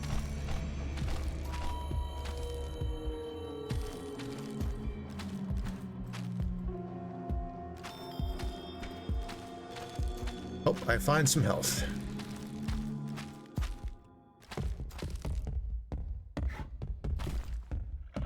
That's just a death pit is what that is.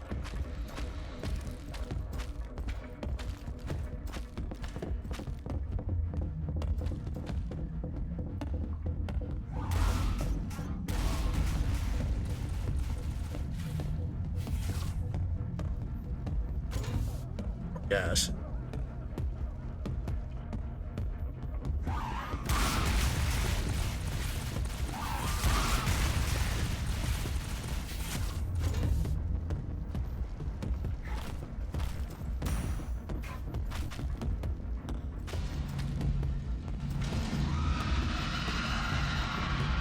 I don't like the sound of that.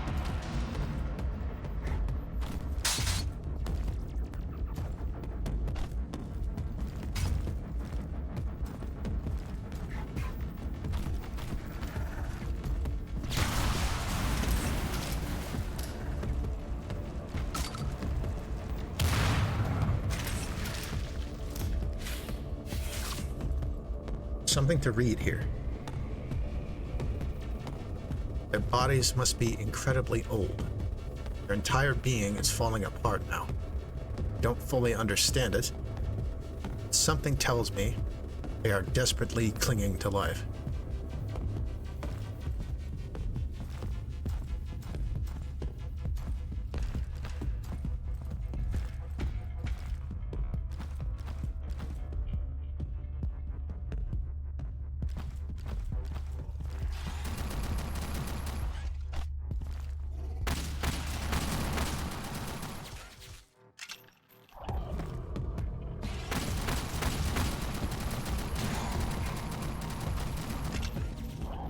Hey, let's try the Omen Strike. Button is at 0. Okay.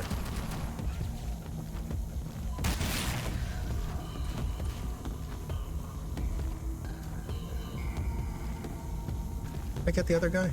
Did.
Oh, no. Really? I gotta do this shit now?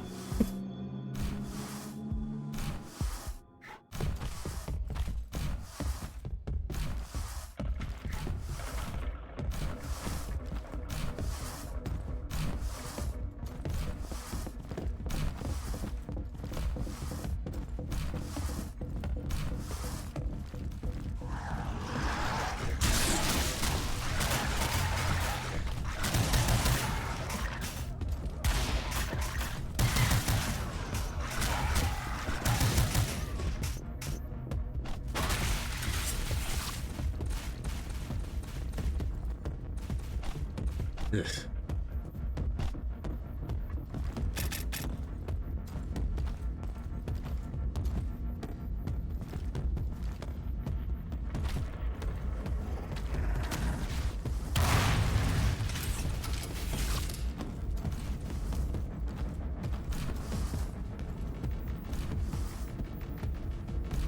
That one is slower.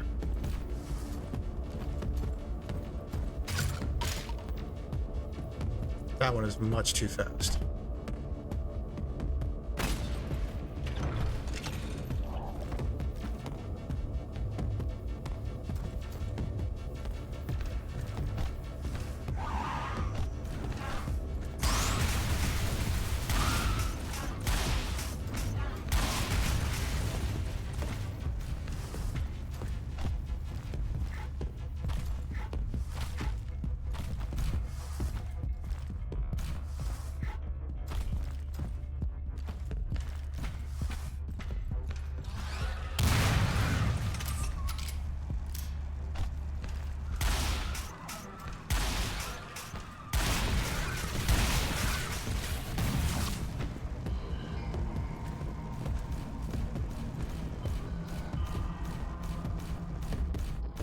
That's a nuke.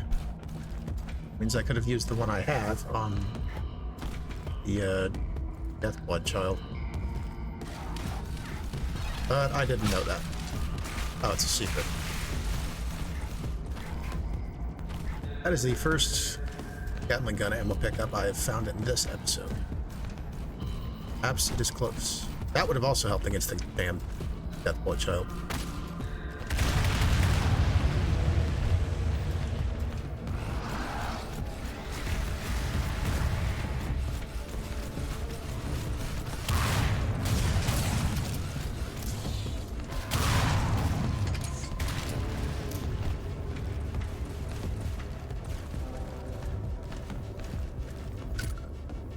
Extra life over there.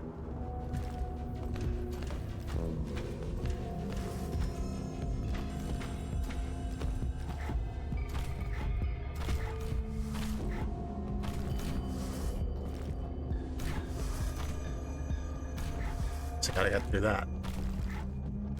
That's probably why there's an extra life on the other side.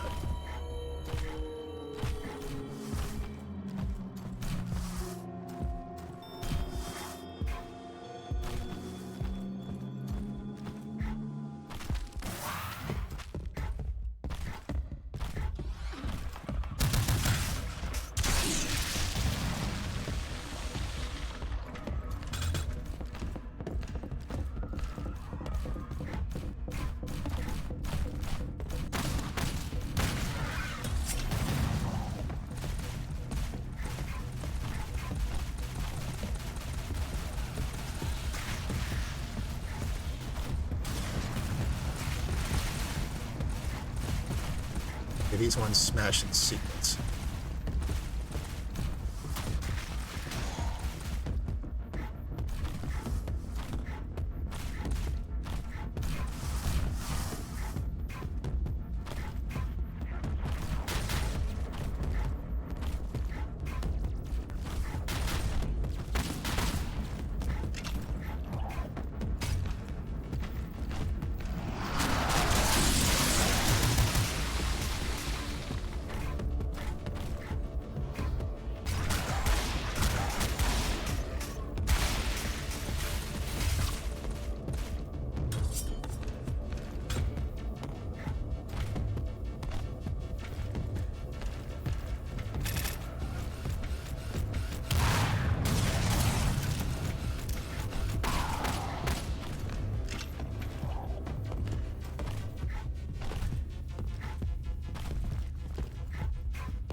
Guns out there.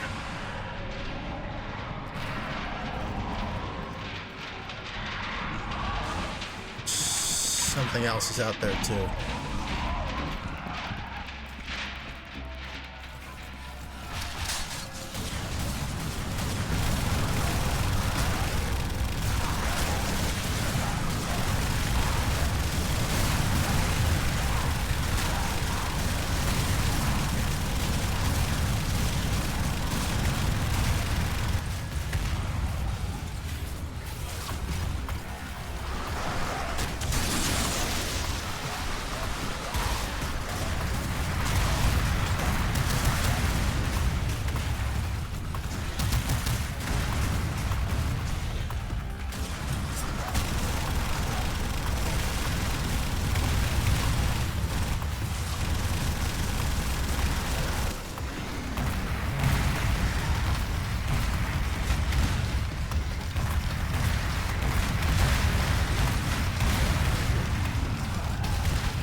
It's not over yet, but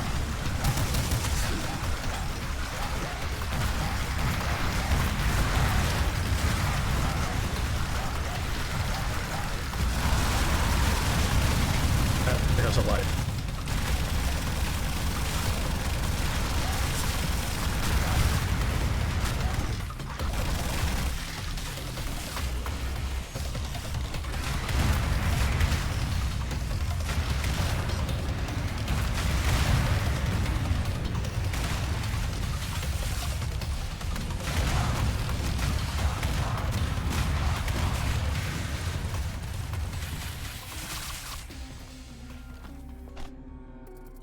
Over now.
Extra life, extra ammo.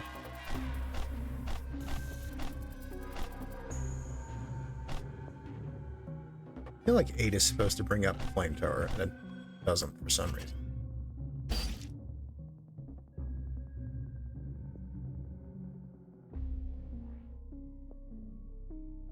Yeah, weird. Not bound by default. Well, we figured that out at least.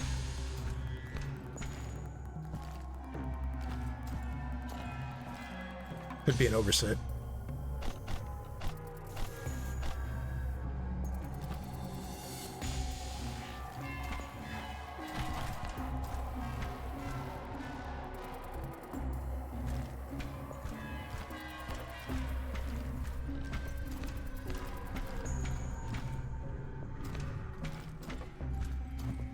Something to read.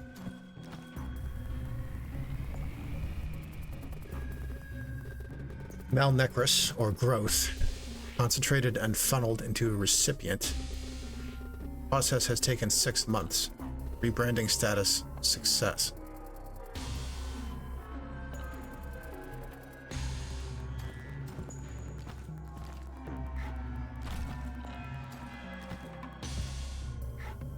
What is that?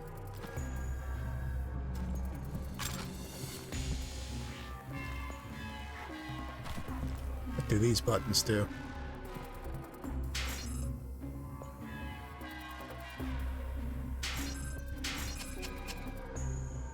Oh, okay, there's a specific sequence then. No? What about backwards? That. Got it.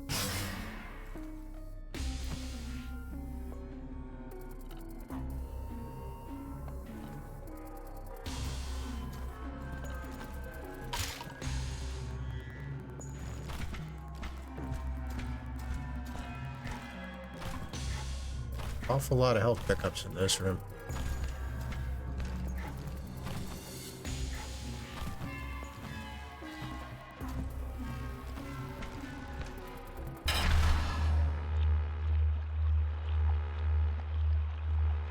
What are you?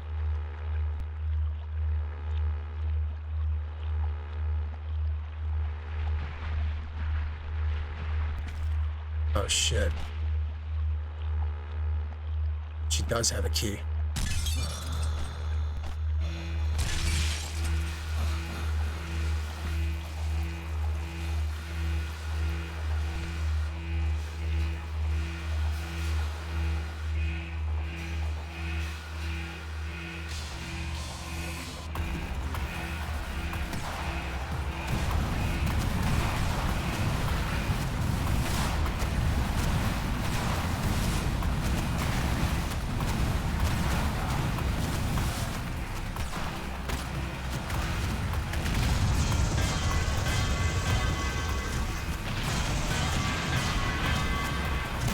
Oh shit. One of those bell ringers again. And I'm dead.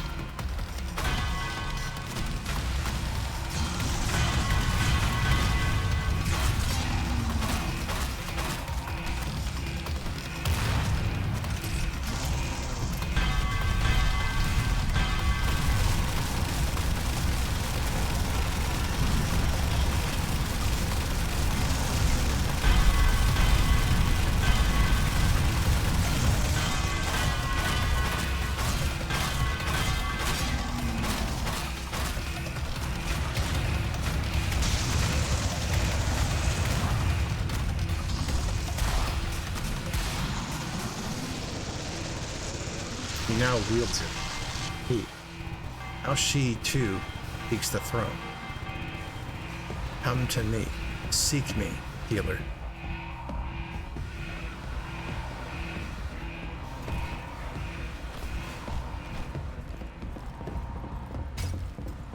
She's got a blade like I do. Sure, that's not good.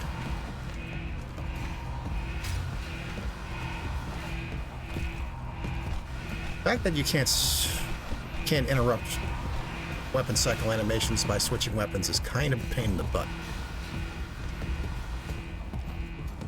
Oh. I haven't seen one of these level exits in a minute.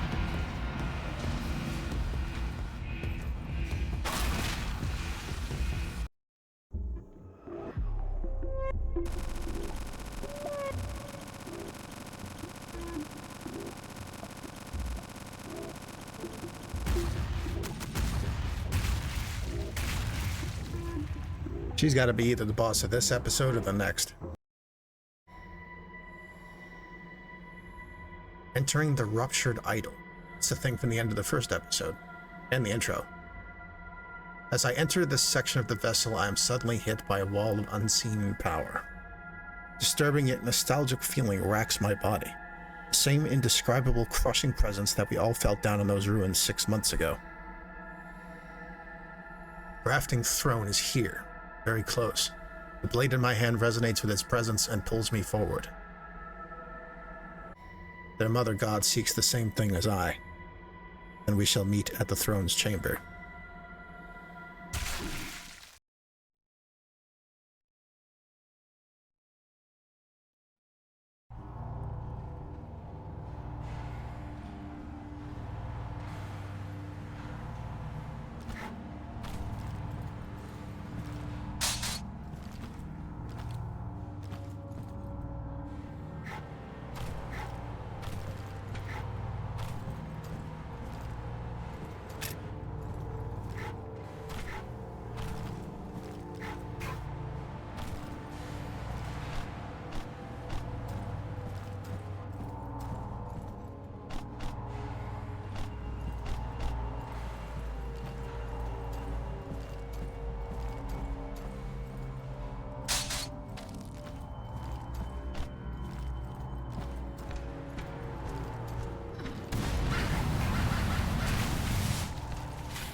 So there's the Omen Strike proper. That means I'll start finding ammo for it.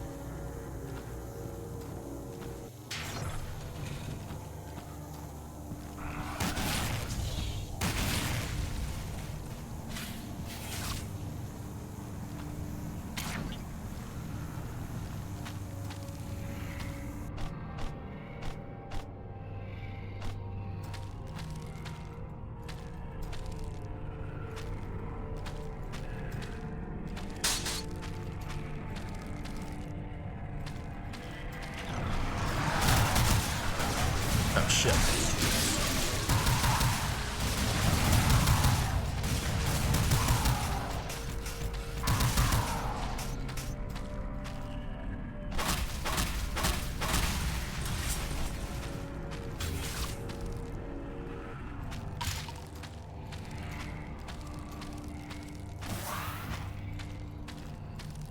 Much needed in one up.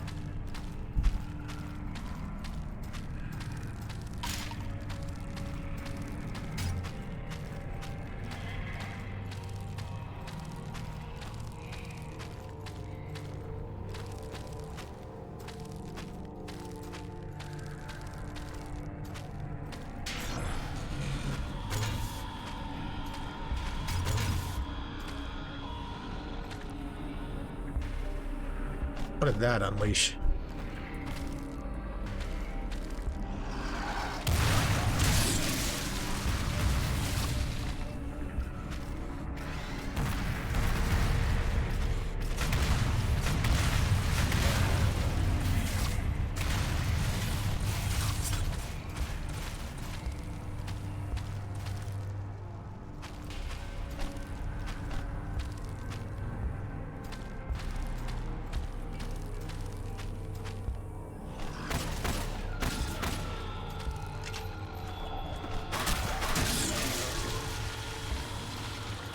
Did I parry that guy?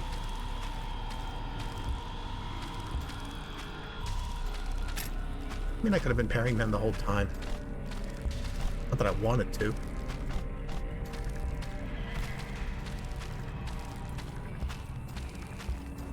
Oh, I'm back here. Okay.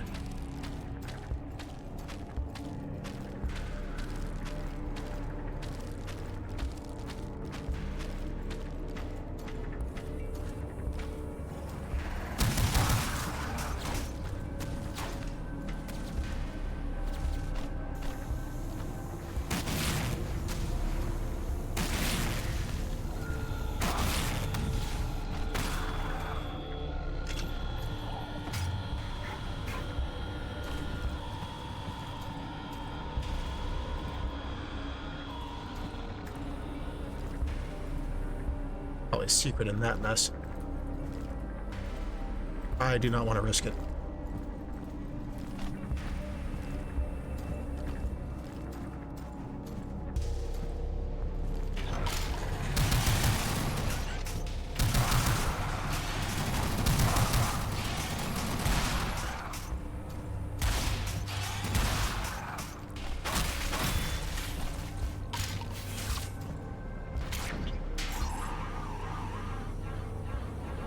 Are you on another world, or did someone bribe a lot of money to OSHA?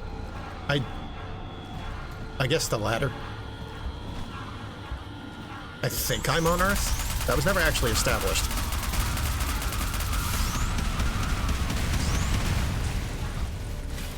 More specifically, I'm in what I think is a buried alien ship.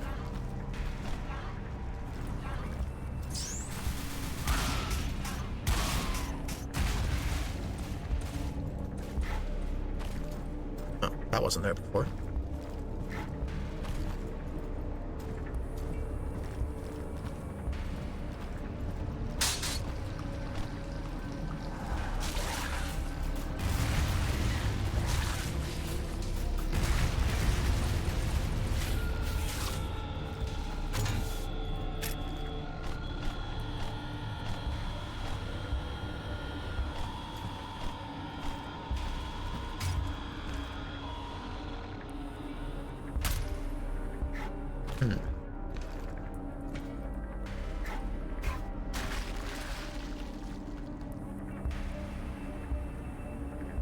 Oh no, why am I stuck?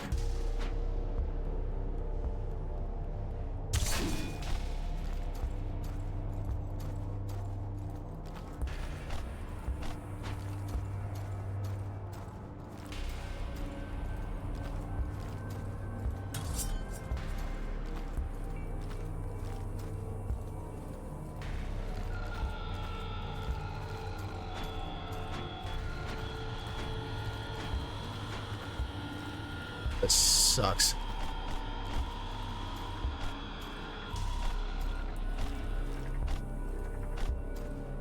Why didn't you give me quick saves? I gotta fucking start the level over. I couldn't shoot. Only melee.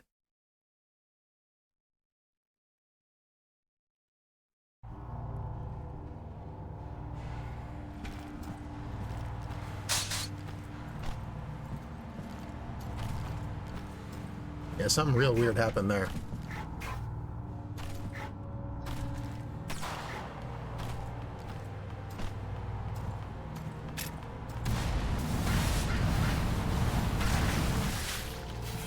Some manner of bug, I suppose.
there's a reasonable chance that that secret is going to bug on me again, so I guess I just won't bother.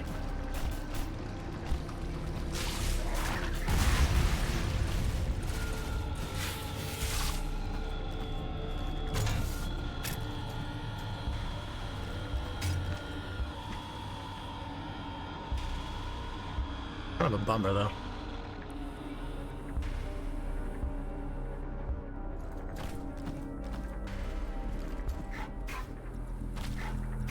Ugh. This stuff again.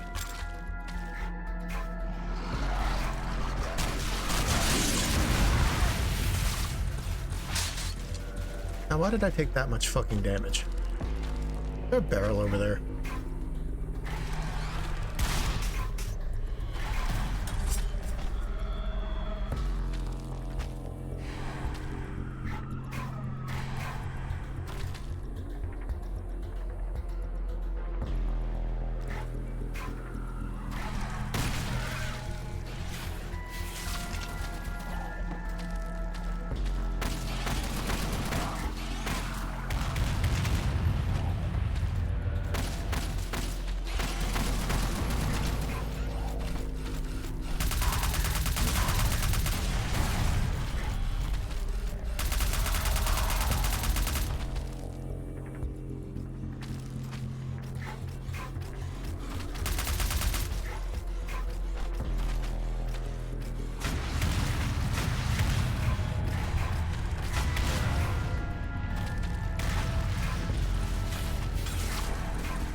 Shit.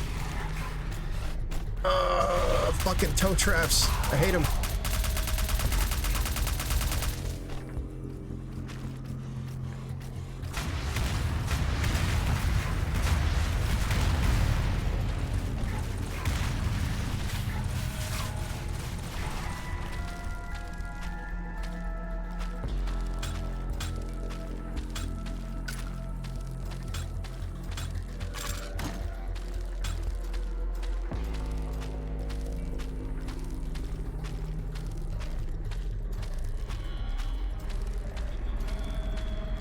That's well timed.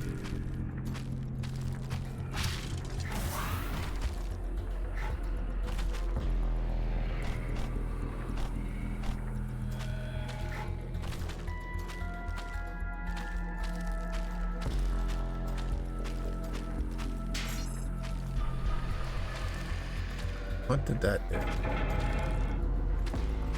Oh. Don't think those were open. How's that help?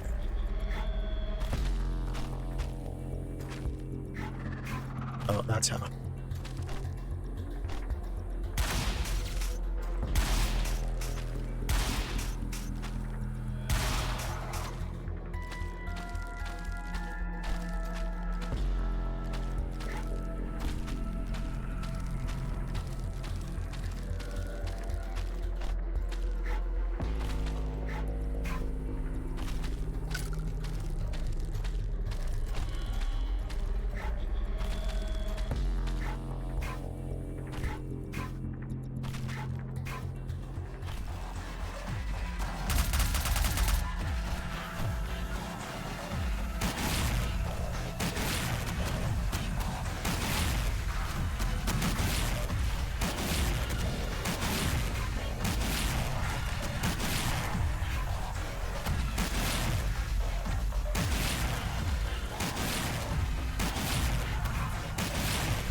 What are you?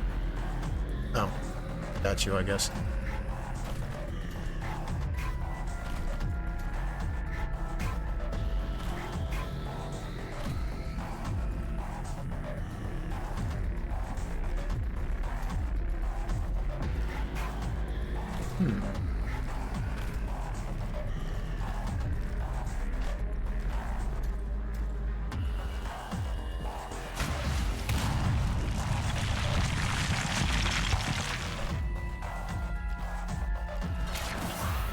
That's a pretty nice secret.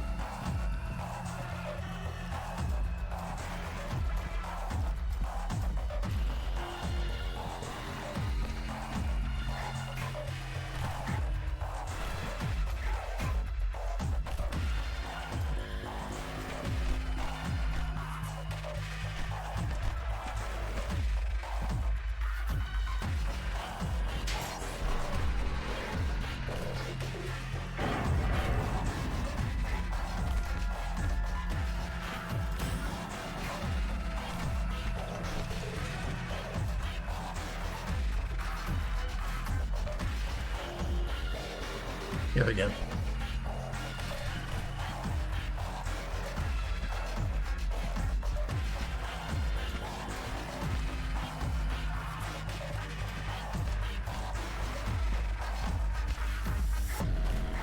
Yes, please. This is a one-way drop.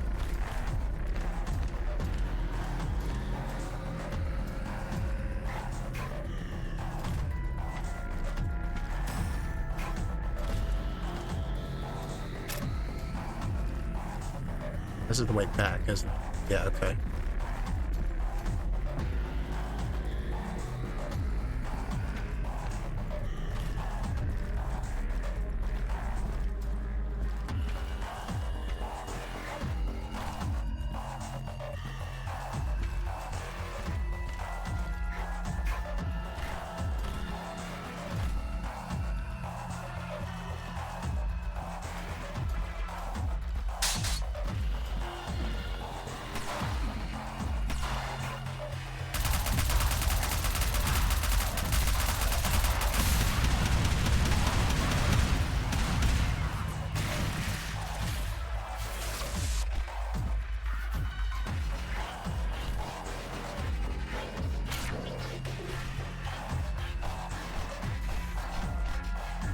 Those Omen Strike pickups are worth a lot of shots.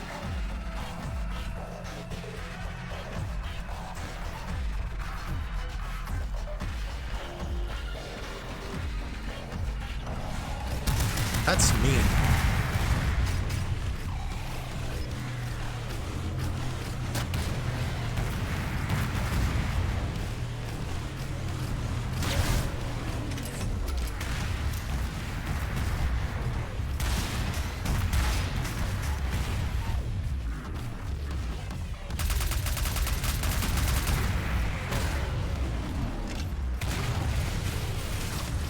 Oh shit.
Ouch.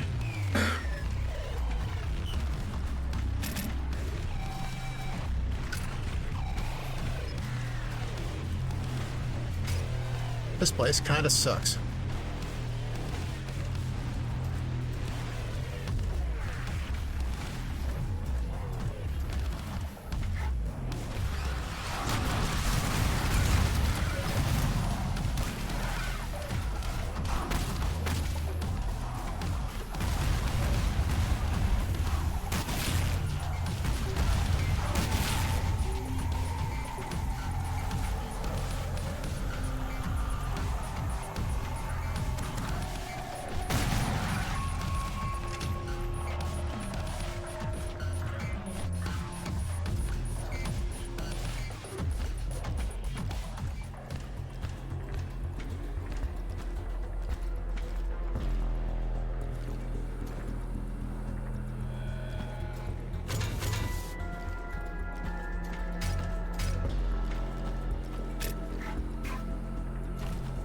something to read. The matriarch's transit ended up here. He's being led through her quarters, the chamber, the throne.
I'm back here.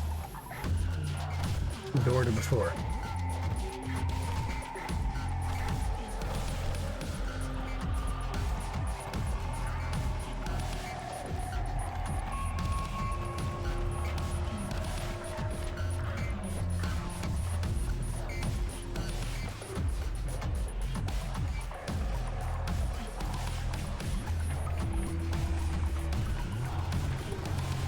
Harvesting grounds, now a grave for many lost worlds. For such heavy costs, she promised them unification, love, the throne itself.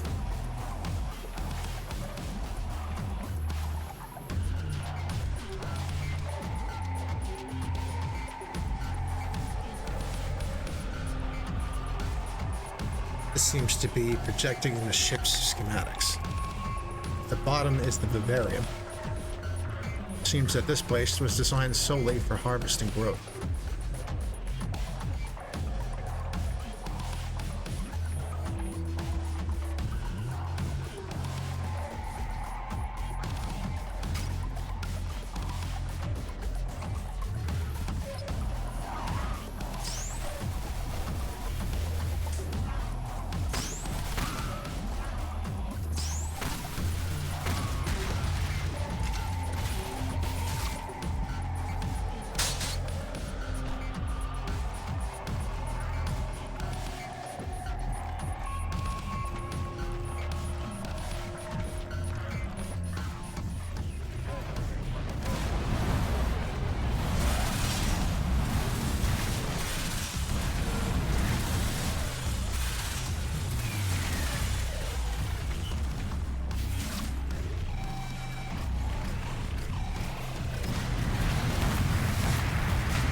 What of a dearth of rocket ammo around here?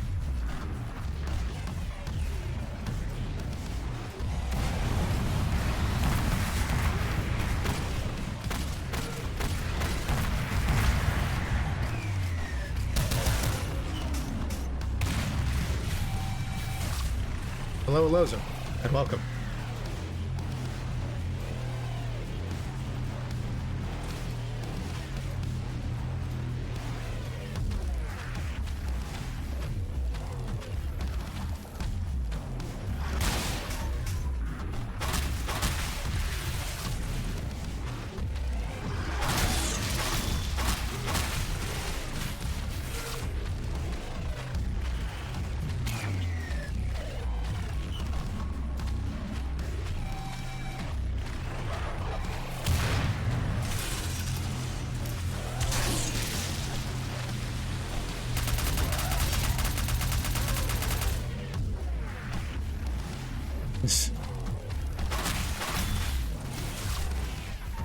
To be fair, this game has more of that than most games I've played where that is a regular occurrence.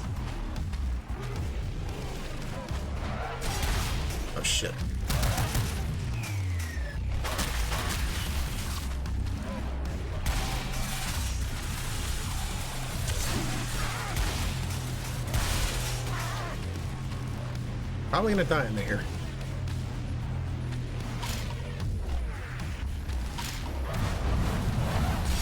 And there it is.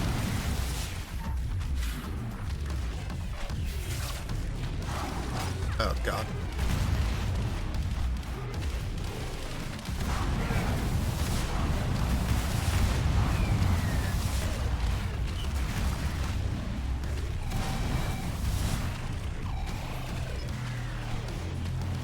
Thankfully, thankfully in this instance, there's a live system.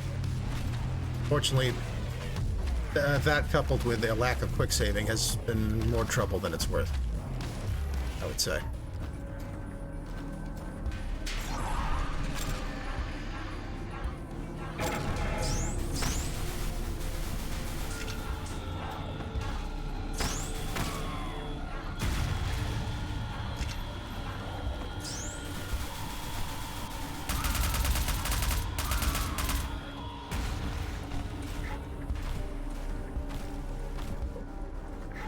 Okay, we're cut.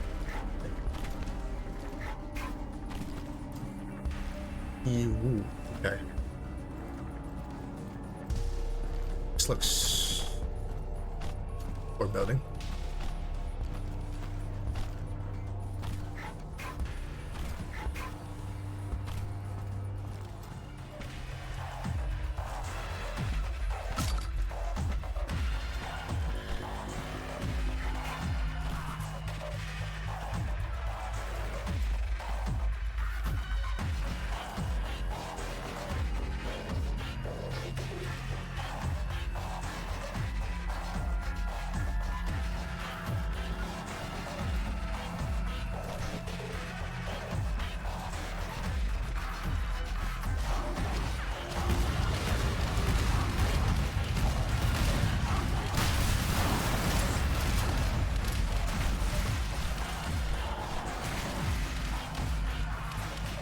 Guess that kind of worked.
I need to get in there. Let's see.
Room has been opened above.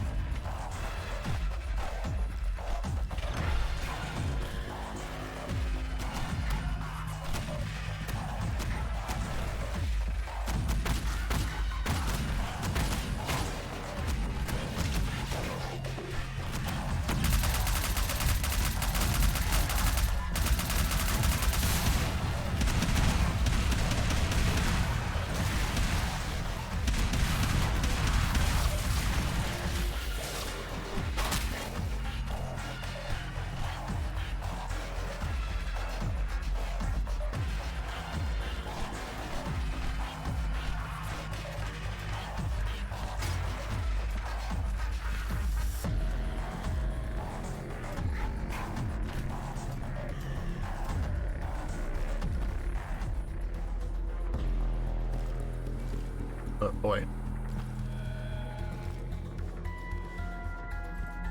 Wait. It's that thing.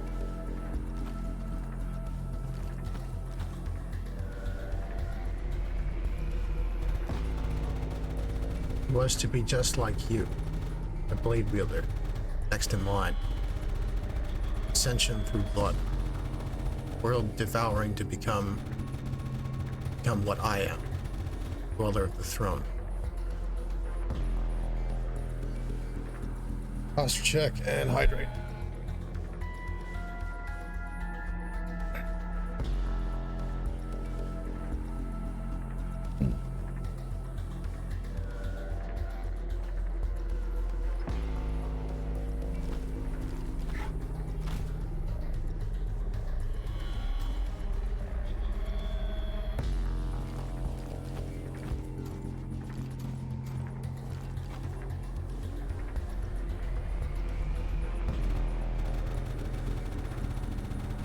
Her son was first to be rebranded, key just in his reach. God in making, he surpassed her and so sparked a deep jealousy. He was abandoned, never to be seen by their kin again.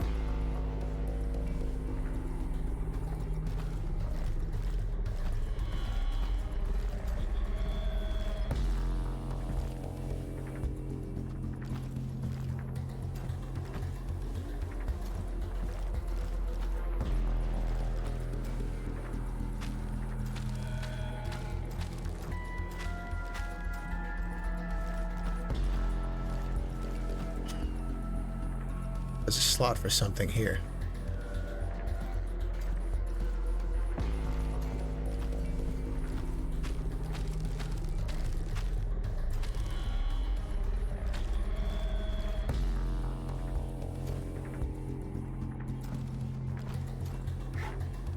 Kind of banquet hall.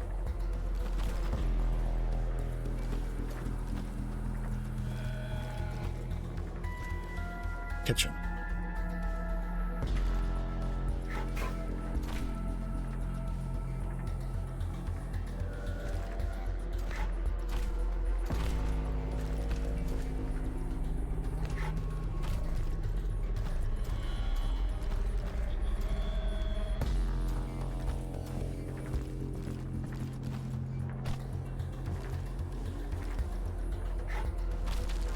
Yeah.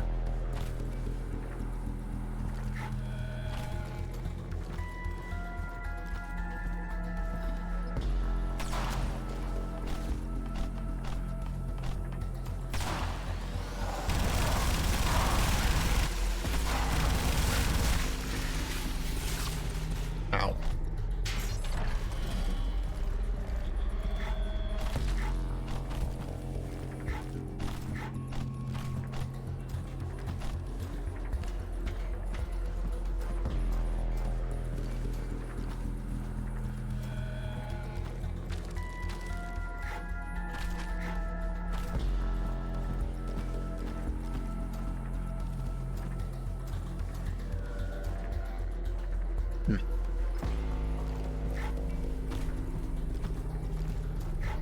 Those big fancy royal bathrooms. Picked up a half-grown thrown finger. The lift in the Grand Hall is now accessible.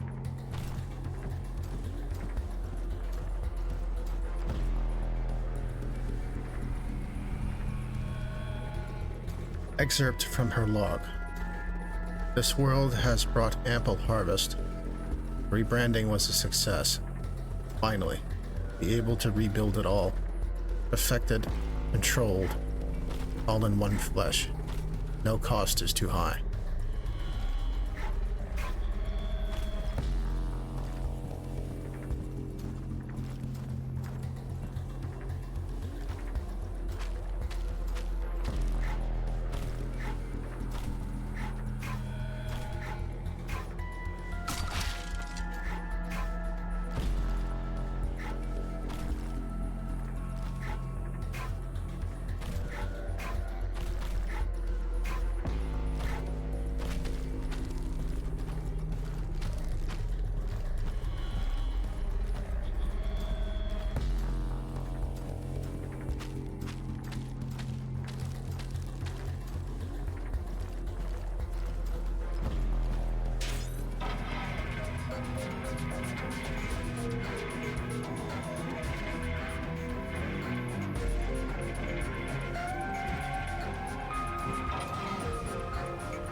Uh-oh.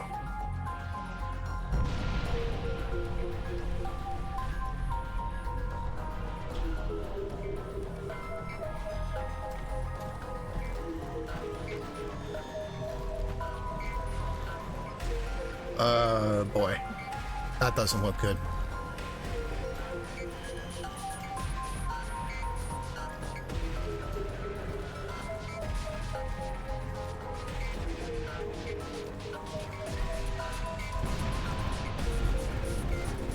She thinks she has won, but you are stronger than her. Go on, healer. Make your incision. Bottled her up.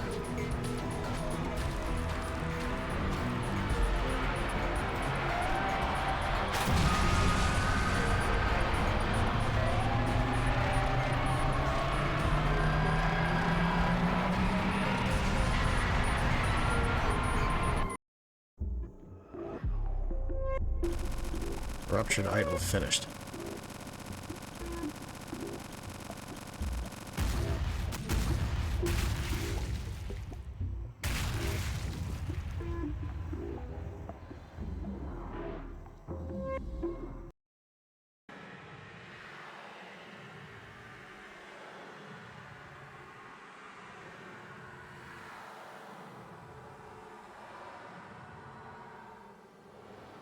What the hell is happening now?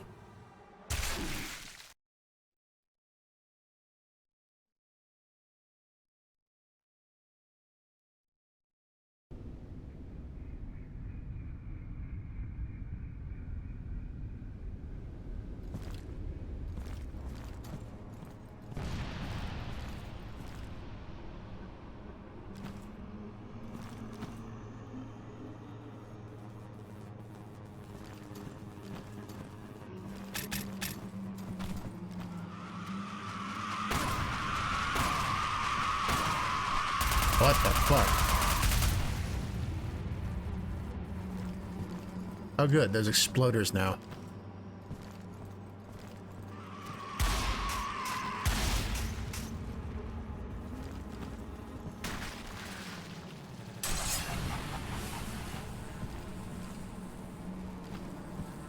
Well, at least I have a sauce charge.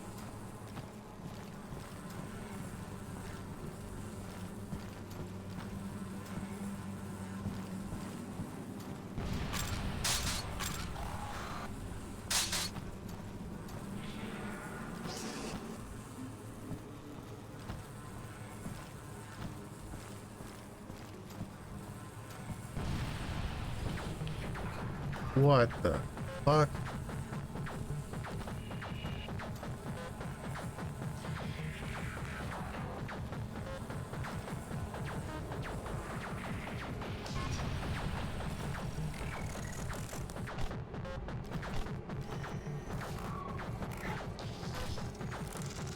We are through the looking glass now, folks.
This sucks.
What are you?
Over here again.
Finally, rocket ammo. Been a minute.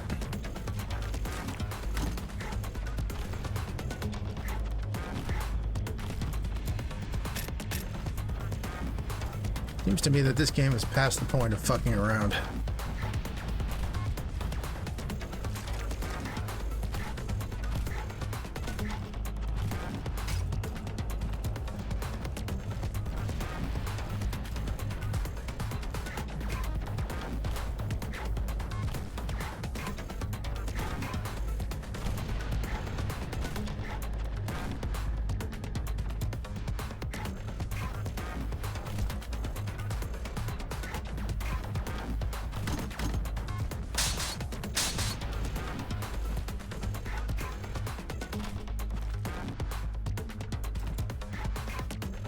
You gotta be shitting me. I don't think I can make that. Oh boy. Nope, nope, not gonna make it.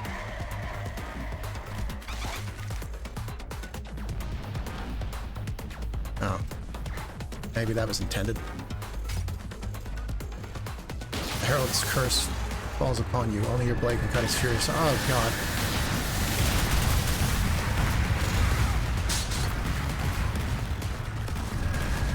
This is it. I think I have to start this level over. Yep, I died.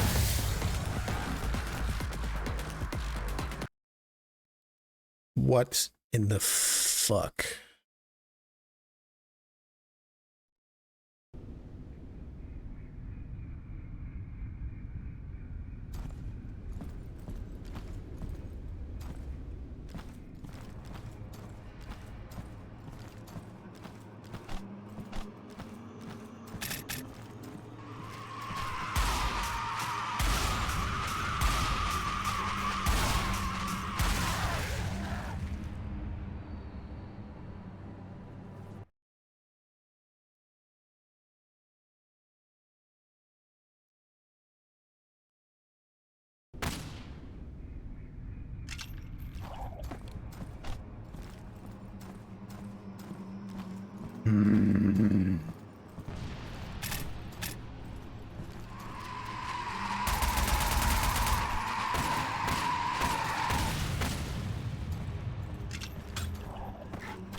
Need to test a theory.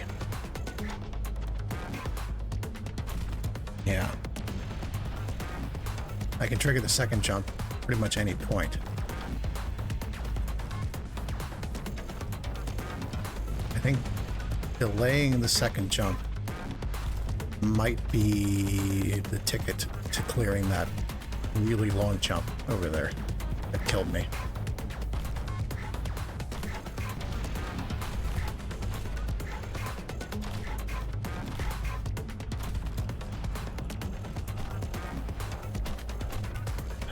I don't really know what else to do.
Oh boy.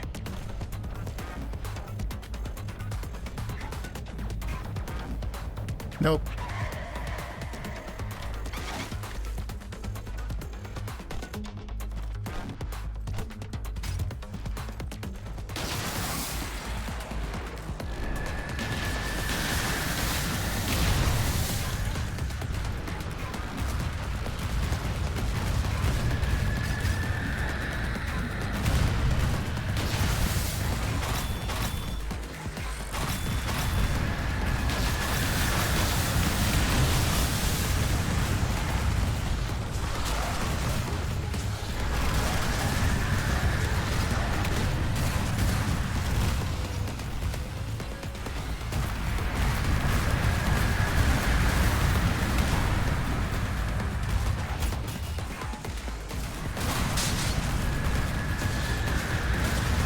What am I supposed to do here, guys?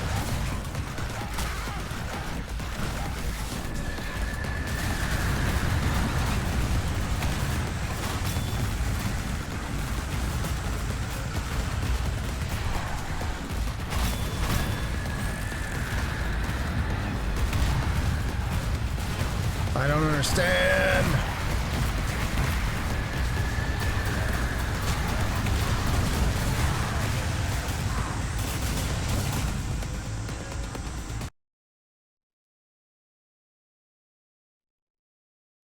Damn it.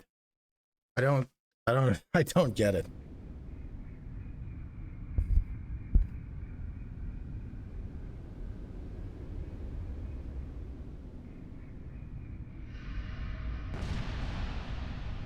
Can't rocket jump in this game. I've tried.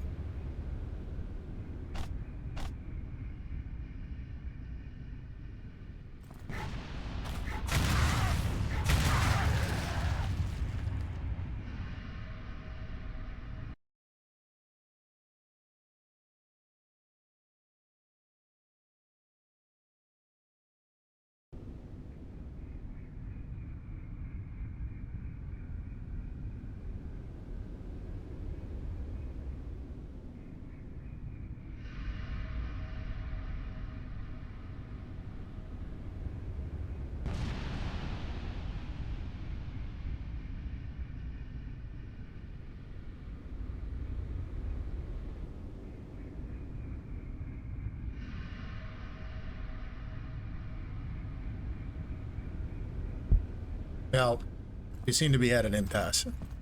I don't really understand how to progress in this level. I just die when I get to that platform we were on. I don't know how to get up to that pillar and kill that dude. Stop him from arch-filing me.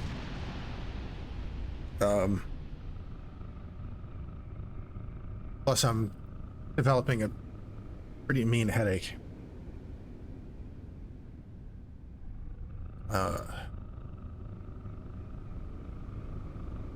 Wouldn't we haven't really gone for 4 hours yet, and normally I wouldn't want to cut the stream short, but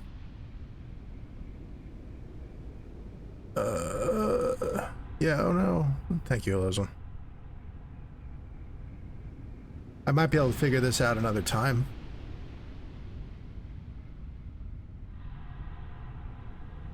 But my head hurts. I had a long day. Yeah, I had a long day yesterday, and I'm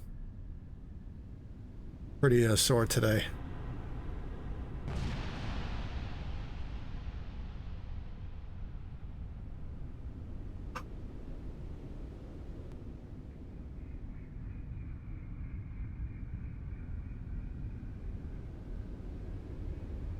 Well, I'm gonna call it on Incision for the moment. I'm gonna drink some water.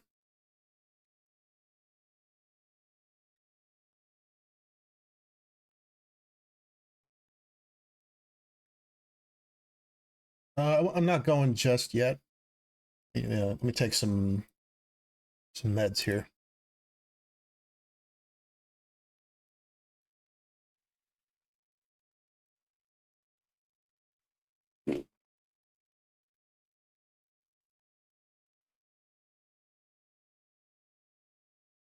If you guys want, you could ask me some questions. Have a little Q&A. See what you want to, maybe suggestions on what a game you'd like to see.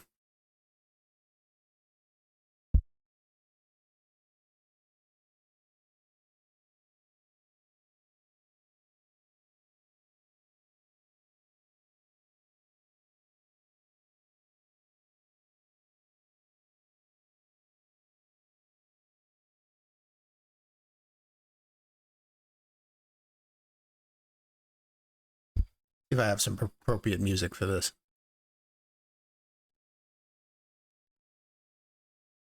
Cursed. Oh God! Like with the warthog that shoots other warthogs and shit.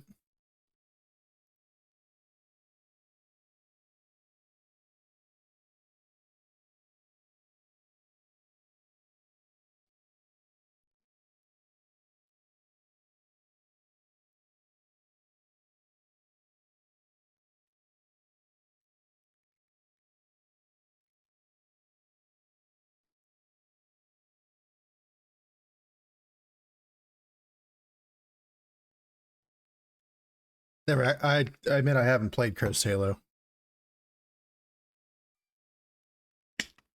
How would you even?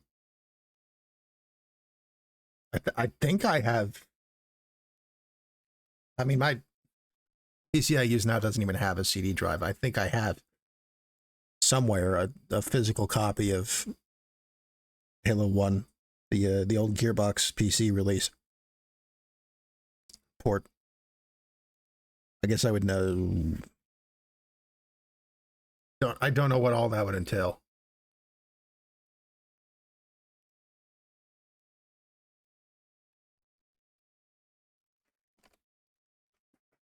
Dark Forces. You know, I've very much thought about that. I did. I also have an old CD copy of Dark Forces from. Let's see, when did I get it? It was. This was a long time ago. It was the LucasArts Sampler Pack 3, I think.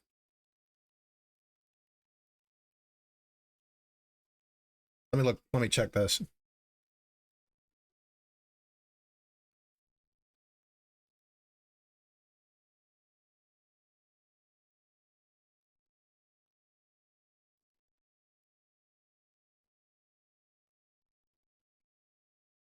I had a LucasArts Archives Volume 3 is what I had. From when did that come out?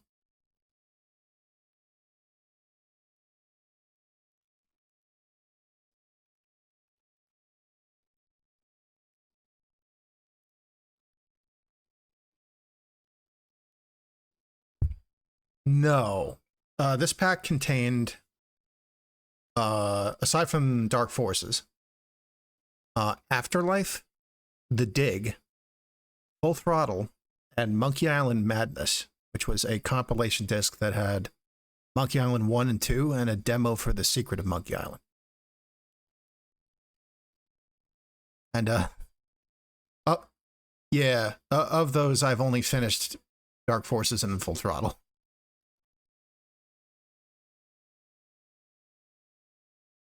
But I do not have a current generation copy of Dark Forces. Steam, good old games, what have you. I don't really have that available to stream.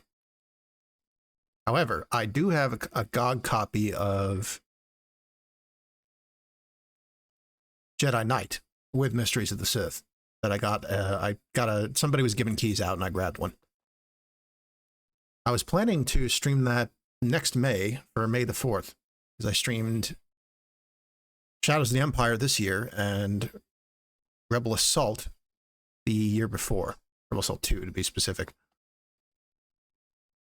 Yeah, so I'm excited to stream Jedi Knight, but I'd like to save it for, Star Wars Day.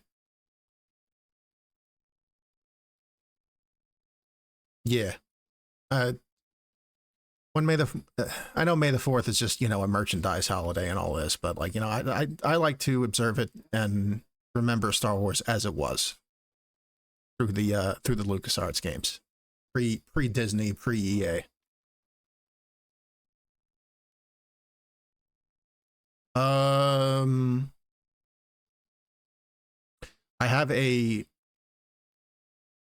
I relatively recently picked up a physical copy of Ace Combat 5.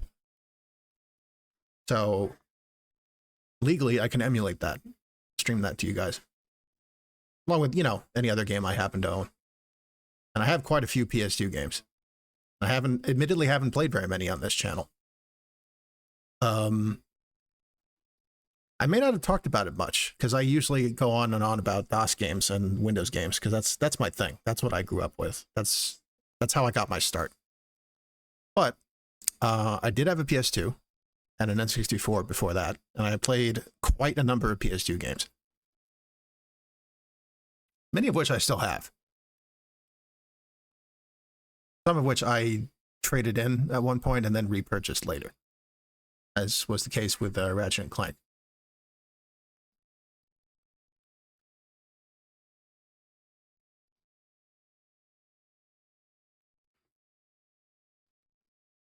There are, of course, a number of DOS games I haven't covered yet on this channel. Let's see. Early PC games and PS2 games. That was the case for me. I had a friend who happened to have a Super Nintendo and a Genesis. And he had a PC. And I was introduced to a lot of the games that I knew about, especially console games, I found out through this friend. That's how I first played Mega Man X and Mario World and Chrono Trigger. Revolution X, one kind of stuck with me. Torrens Passage, Thief, Devil May Cry, and Metal Gear Solid. Tekken. Wasn't the biggest fan of Tekken. I'm not a fighting gamer. That's not my scene. The exception was One Must Fall. But because that was a DOS game, it's something I had access to. And, really, how many fighting games ever were purpose-built for the PC?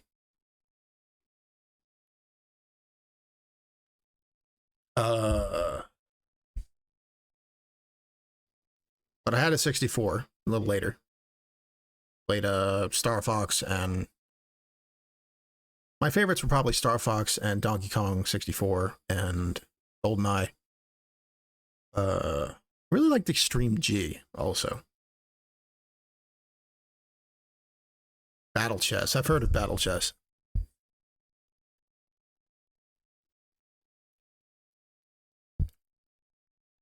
The first games I ever played were edutainment games, really. Broderbund interactive storybooks. Math Blaster, Treasure Math Storm, Gizmos and Gadgets. uh, Tortoise and the Hare, My Grandma and Me, if you remember that book. Might have been. I don't know. I don't know that I had the Arthur ones. Uh, oh, and the humongous entertainment adventure games, Putt Putt, Pajama Sam, Spy Fox.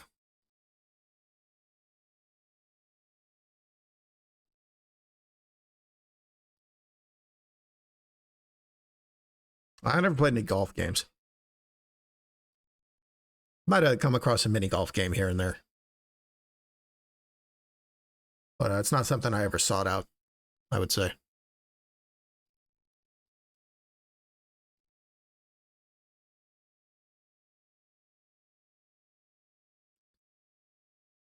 Hey, Fox, welcome back. I got a little stuck in Incision and started getting a headache, so I decided to call it quits on that for now. And just have a nice chat for a bit.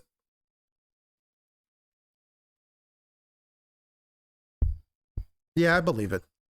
My parents had a ColecoVision once upon a time, one of the Atari's competitors.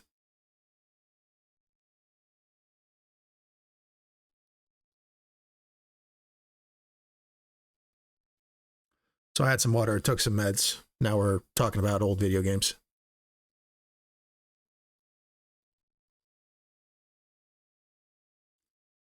Lozen suggested a couple things to take a look at. I was saying we're going to take a look at. I'm going to play Jedi Knight again for the next Star Wars Day, and I guess Mysteries of the Sith too, because the version I have came with it. I never played Mysteries of the Sith until fairly recently. I didn't have it when I didn't have a physical copy of that when I was younger. Bolt Gun. I do not own Bolt Gun.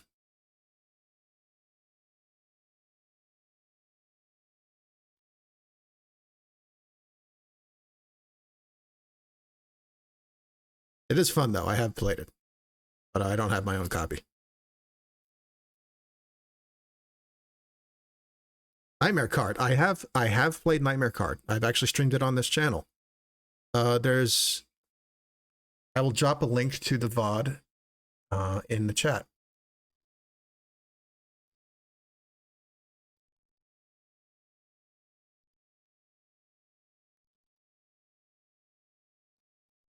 I believe it's gotten new content since I streamed it. I think I streamed it like right when it first released, like 1.0.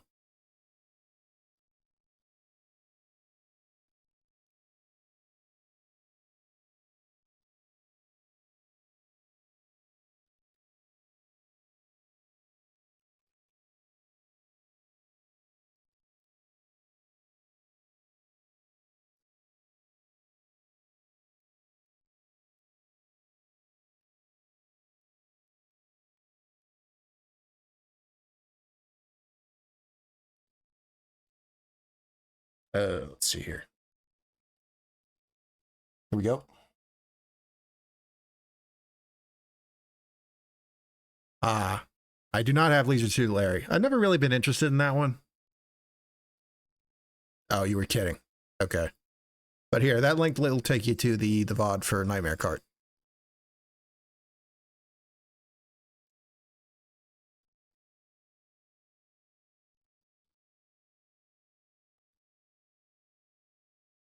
Some other classics. I haven't done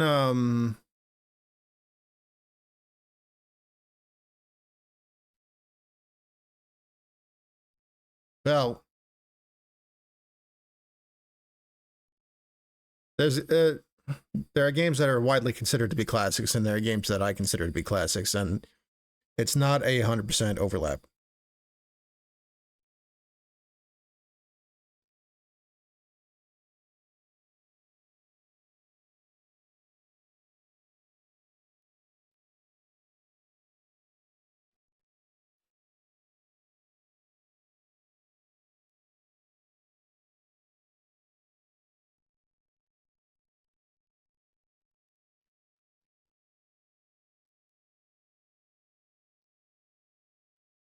I have played a lot of the games that are, you know, held aloft as the greats.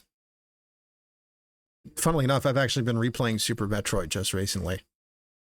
I have, which I don't think I've played that since the primes were new. I think like around the time of the trilogy compilation re-release on the Wii. So a long time ago. That game turned 30 years old last year. Of course, I'm no stranger to playing 30-year-old games, as anybody who's kept up with this channel can attest.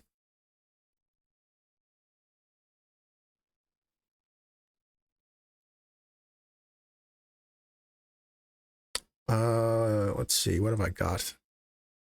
There's anything that's on my abandonware, of course, including a lot of the stuff I used to own physical copies of. Some of which I've streamed before. Nobody will call Storm a classic, for example, but I have a certain nostalgia for it.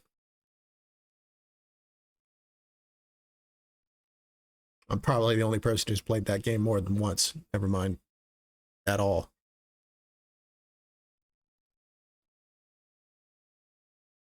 I guess I would say that the other way around. Anyway.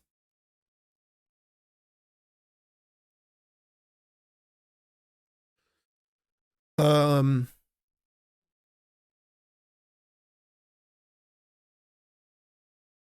streamed I could stream Battlezone. When the Steam re-release of Battlezone 98 came out, I streamed the Soviet campaign, which is shorter and not necessarily more difficult. In some ways, it's easier because it's considered the expert difficulty campaign between that and the American one. But because basically the whole tech tree is available from the start of the Soviet campaign, whereas in the US one, they like ease you into it.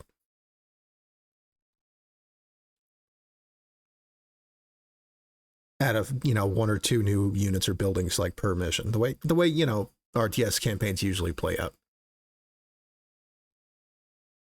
So I haven't streamed the US campaign, so that's an option.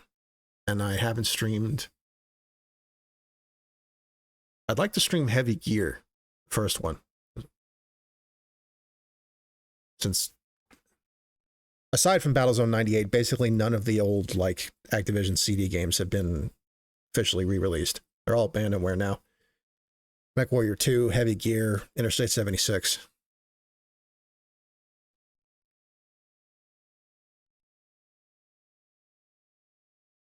Pretty wild that the Battlezone 98 redo even happened. And then they re-released Battlezone 2, which I also haven't streamed on this channel. I'm not in a hurry to replay that one. It's honestly, they're both pretty difficult. But if I streamed Battlezone 98 redo, I'd probably just play it on easy. You know, have a more casual stream experience. I've played it on medium. That's the minimum difficulty to get any of the achievements.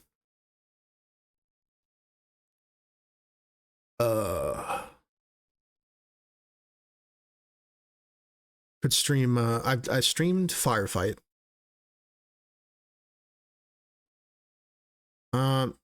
I guess there's also nothing stopping me from playing the same game twice on this channel. I did stream Vomitorium twice.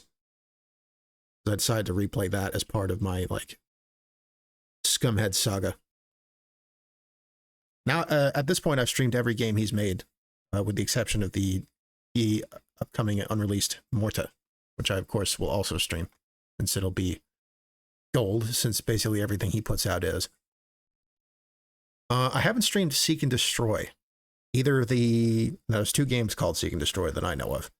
There's the 1996 DOS one, which was basically I don't know if remake is the word, but it came out on the Amiga first.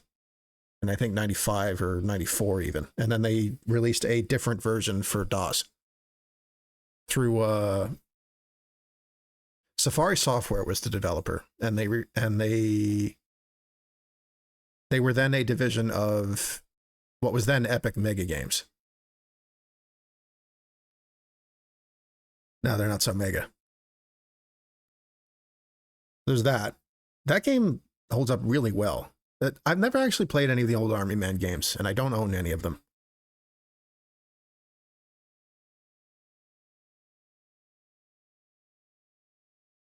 I suppose I could try one, but like my experience with tactical games is somewhat limited.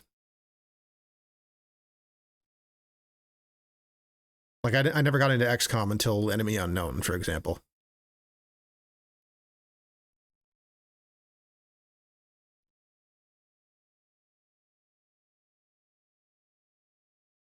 I would probably ask like what the bests are they not? No. I thought they were like squad tactics games. Like Commandos or you know, XCOM. It shows you what I know. Like I said, I haven't played them. Although aren't some of them like more shootery? Sarge's Heroes or whatever. Overhead shooters. That's a little different. Yeah, but now are they overhead shooters in the sense of like the ones that I like to play, the twin stick kind of games? Like, actually, now that I think about it, that's something else I could stream. I have this game from the 2000s called that's just called Naval Warfare, but it was called Aqua. On the it was also a 360 arcade game, and it's this cool steampunk like naval twin stick shooter. With some really nice art and really solid controls. I have heard of Gato Roboto. I believe my friend Malkin has played that one. I don't really know anything about it. Is that a side scroller?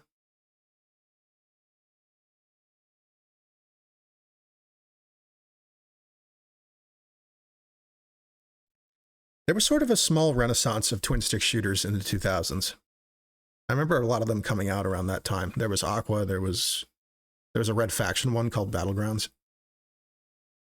I think that's when I played there was a game on I played a demo of on the Xbox called Assault Heroes, I think.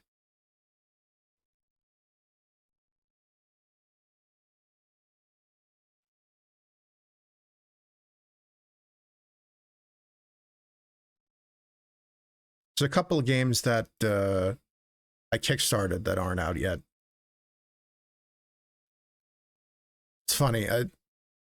I backed a game called Crowsworn. It's not out yet, and it's a Hollow Knight like basically. Like it's a Metroidvania with hand-drawn art and all this. I had a chance to try Silksong, and man, is that game hard. I've heard from a number of other people, including Scumhead, guy made Vomitorium and Morta. If that Silksong is like way overtuned, and I'd have to agree. If Samus was a cat, and what? That's Gato Roboto. Let me look at this.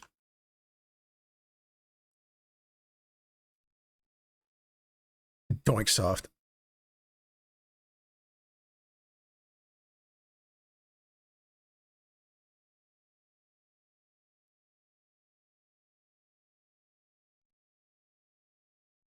Huh.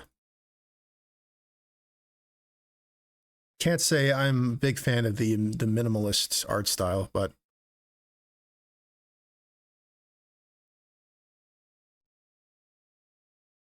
suppose I'm willing to try any Metroidvania. Steam thinks it's similar to Hollow Knight and Blasphemous. Somehow I doubt that. Well, it's on my wish list. Suppose I could give it some thought.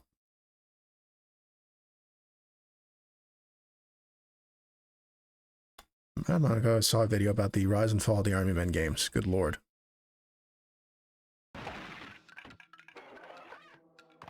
Oh, I see. Started out good and then became not so good, huh? Yeah, I know how that is.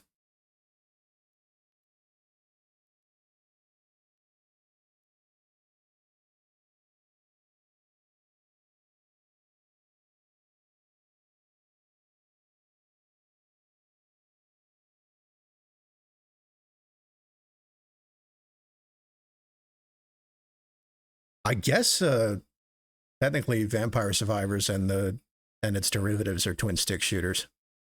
Although you don't always have to even use the other stick.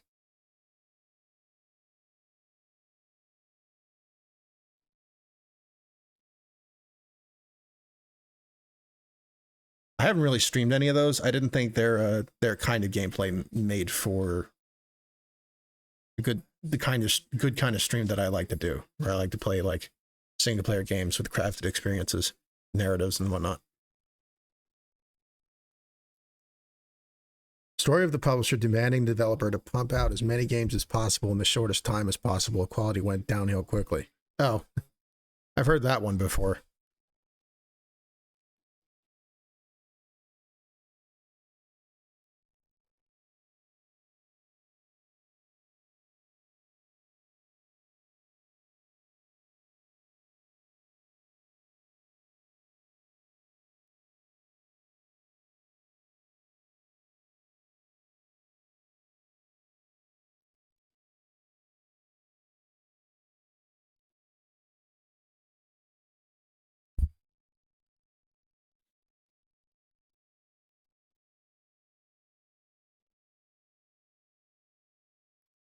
Next game I'm looking forward to is this game, Bounty Star.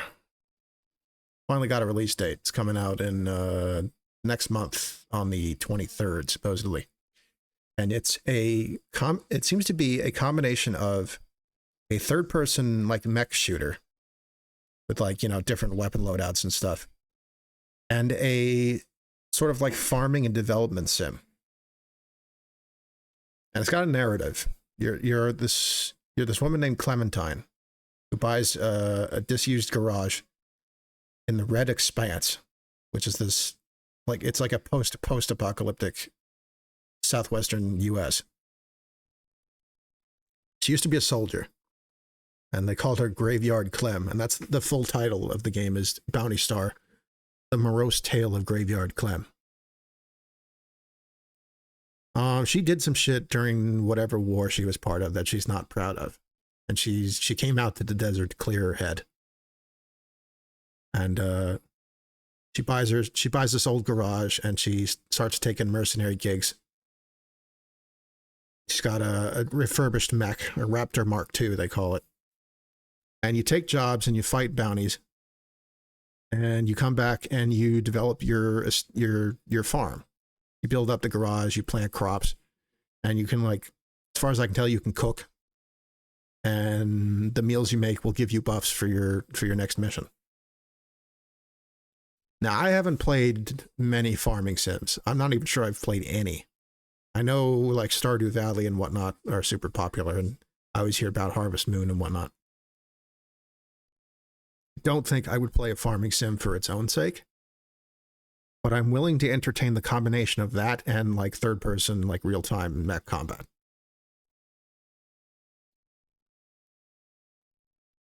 That's what I got my eye on next, since Silksong turned out to not be for me. Morta is supposedly coming out this year, but I don't know. That's not confirmed. There's a roguelike FPS I have my eye on called Blast Judgment. A Bullet Heaven spin-off of Terratech called Terratech Legion. I streamed that. I streamed that during one of my like demo streams a couple months back. It's a game called Negative Atmosphere that I have my eye on. Seems to be a Dead Space spiritual sequel. But there's been very little word about Negative Atmosphere's development in recent months, and I don't know if it's still happening.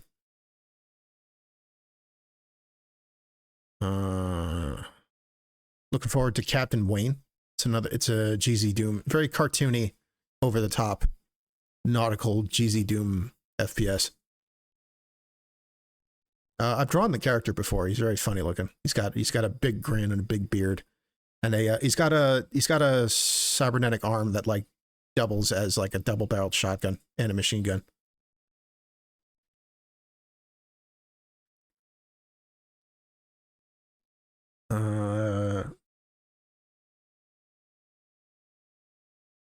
I'm looking forward to...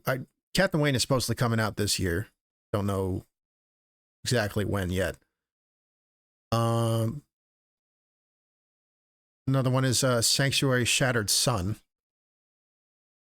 release date to be announced, which is a new game in the style of Supreme Commander and Total Annihilation and those kinds of real-time strategy games, where there was a big emphasis on like large mixed armies.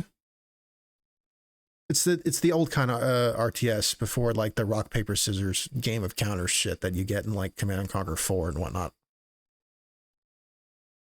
Ardent Seas is another strategy game I'm looking forward to. Don't know when that's coming out.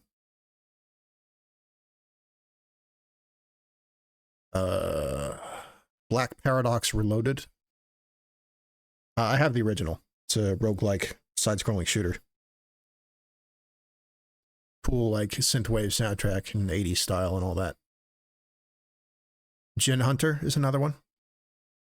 That's being made by an artist that I know called Venom, named Venom Moe. If you've ever seen, his art was all over Twitter and Blue Sky for a long time. Still is. It's kind of like that Yagamimi person and their upcoming web series Revenant. I've been seeing their art since the Tumblr days. Same with Gin Hunter. They have these it's sort of it's like grimdark fantasy Morocco. It's supposedly the developer is Somalian, actually.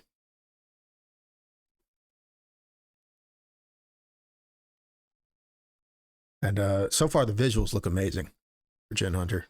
Very like intricate architecture and outfits.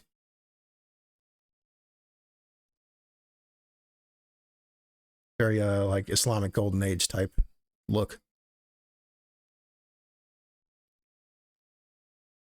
Last Exterminator, don't know when that's coming out. There's a game coming out next year called Gunmetal Gothic, which is sort of like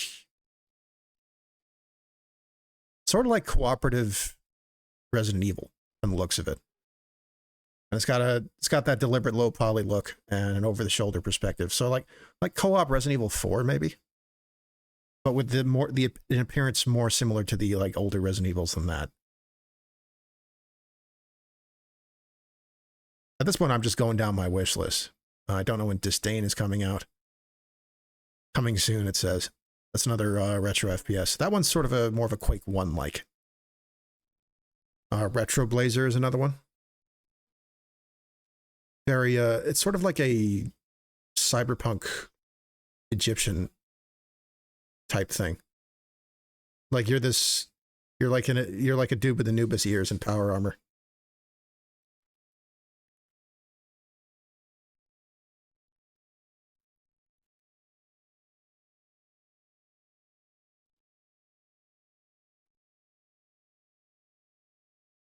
That one might be more Quake 3. I remember hearing like the Quake 3 shotgun noise in the trailer for it.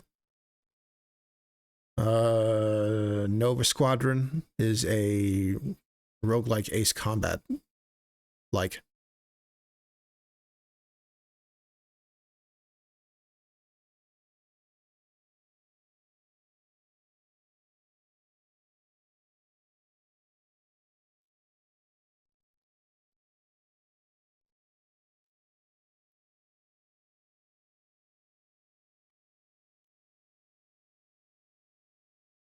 As far as PS2 games go, I got, Devil May Cry and Gungrave.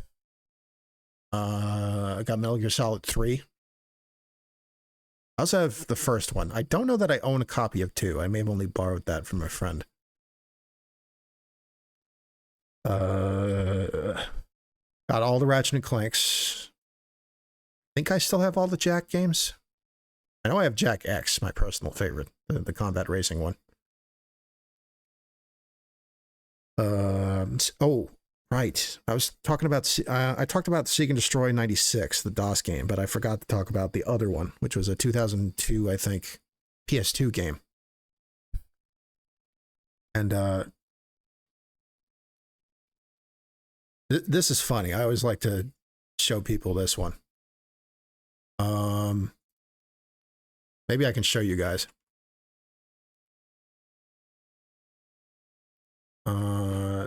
The PS2 Seek and Destroy had another name in Japan. And I'm going to show you what it looked like when I played it.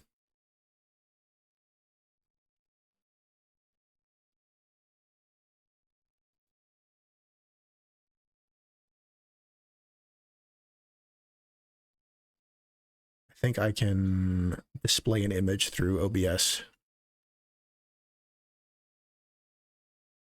Yeah, here we go.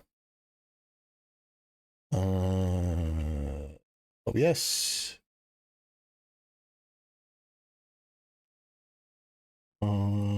Image.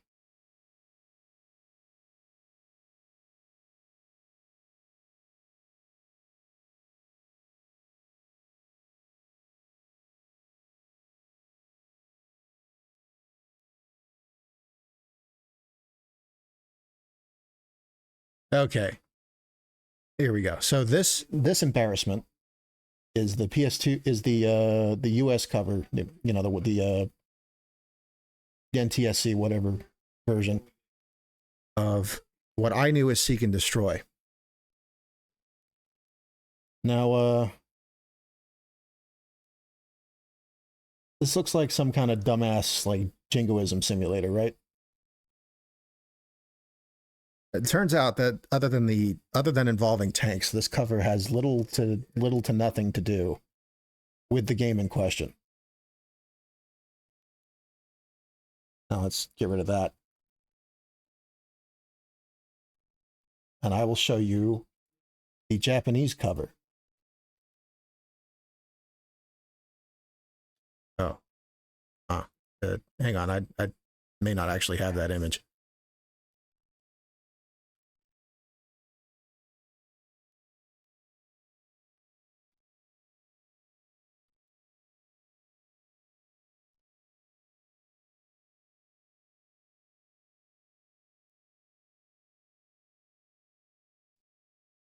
One moment.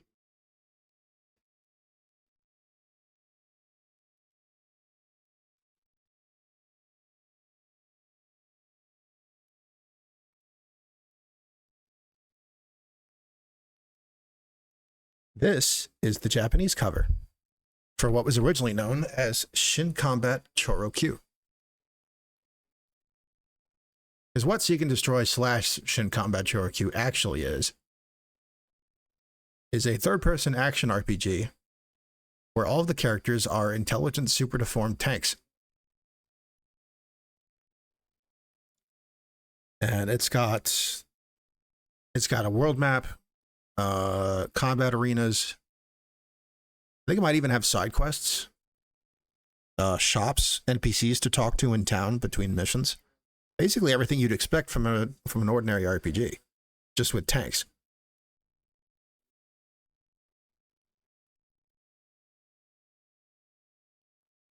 And they emote. They jump up and down when they're angry. They turn their turrets to face who they're talking to. There's this bit where like a friendly tank forgets to hit his brakes and drives off screen and crashes, and then he backs back into the frame sheepishly, and he's got a little bandage on his hull. It's really cute, honestly.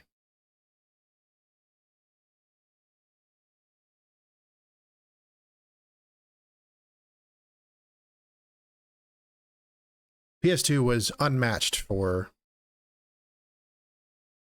its library of quirky little games. Naval Ops was another one. Quite fond of Naval Ops Commander and Warship Gunner 2 in particular. Now, both the Naval Ops games and Shin Combat Chorokyu were examples of games where we got, you know, 1 or 2 or 3 games in a series localized here, but not all of them.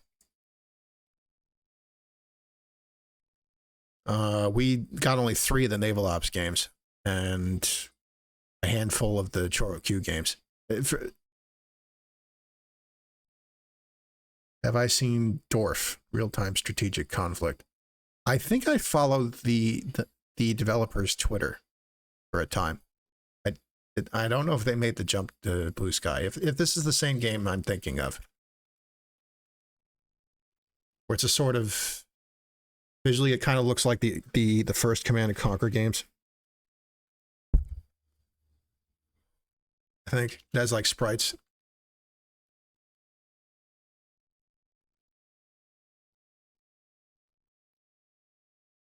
Spirit of Command and Conquer lives again in Dorf. Yeah, okay. I was familiar with this.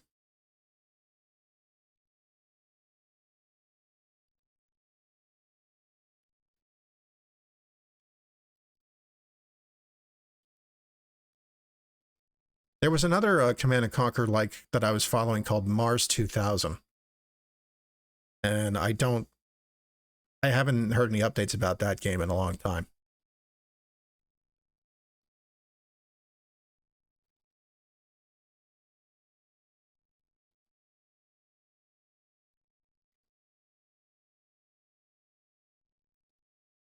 A lot of posts about Dorf on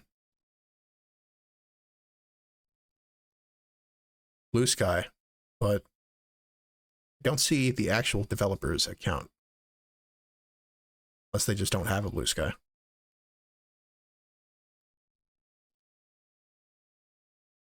Somebody mentioned another game called Broken Arrow, and another game called Dying Breed. I never played KKND, but I know of it. I believe you can get it on GOG.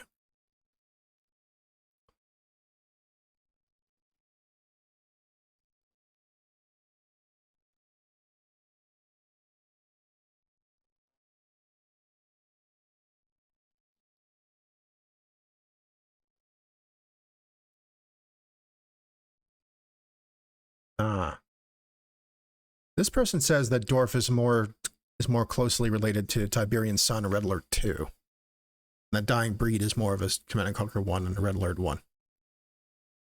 And there's something called Red Chaos, The Strict Order, and another game called Global Conflagration. And those are more similar to Command and Conquer Generals.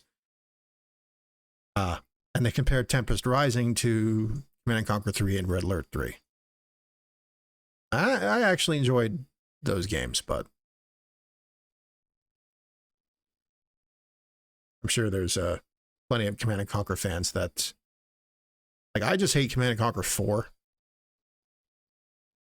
because that's basically not a Command and Conquer game. But I'm sure there's a lot of fans of the series out there who also don't like 3 or Red Alert 3.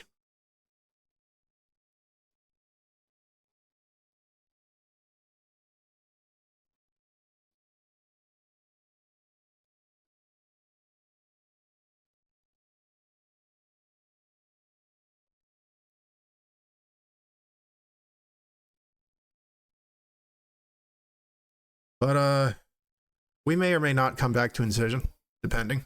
Might stream something different next week. Wonder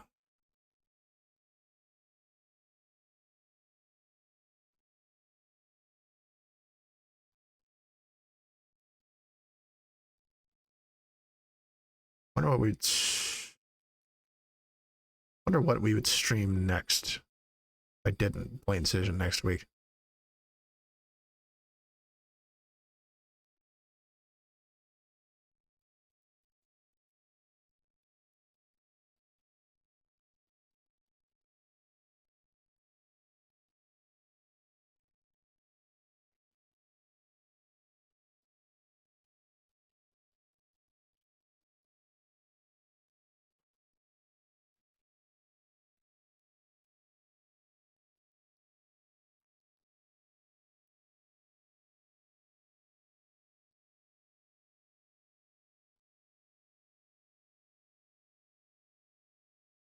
Speaking of RTS, it looks like 0K got another update. I gotta actually play that one of these days. They free, I believe, open source successor to Total Annihilation. There are a lot of choices, Alozen. It's true.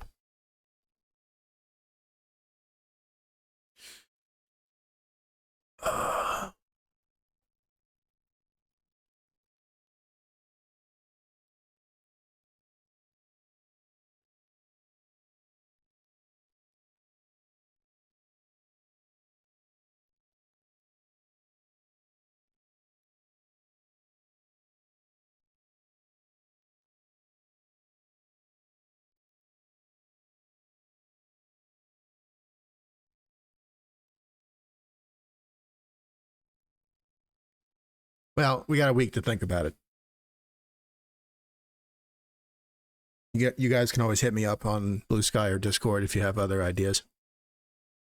I'm thinking generally speaking, I think we'll go old school next time. Play something from the old days. You know, for a change on this channel. Unless something else comes up, I guess. I gotta find me some FPS Metroidvanias or something. I'm fresh out of those at the moment.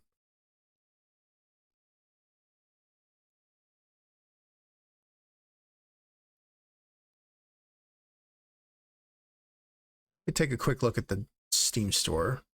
Cross the tags, see what comes up.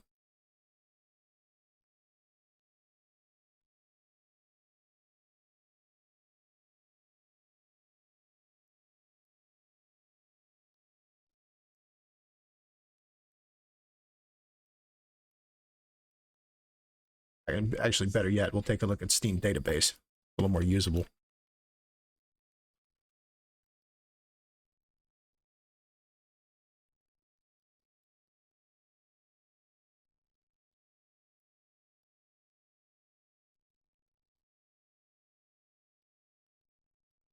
Sometimes I feel like my options are a little more limited than they could be because, or IO. Oh, you mean itch.io?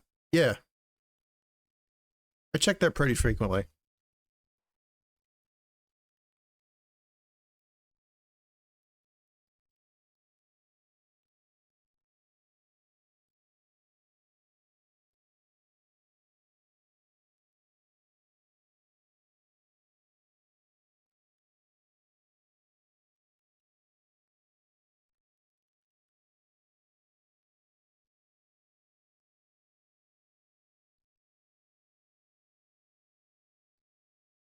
Yeah, there's some good stuff on itch. No getting around that. Plenty of stuff you won't find on Steam.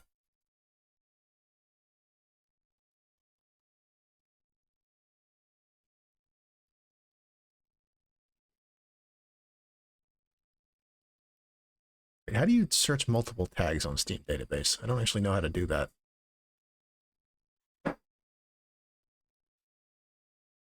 Oh, wait, here we go.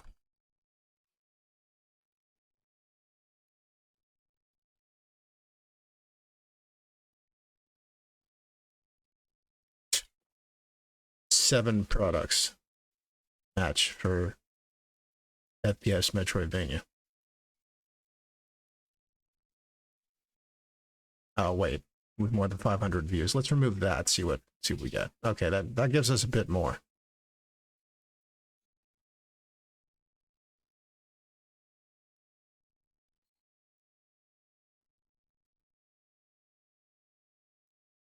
Unsurprisingly, Vomitorium is pretty highly placed. I highly recommend that game if you are into FPS or Metroidvanias. Ideally both, of course.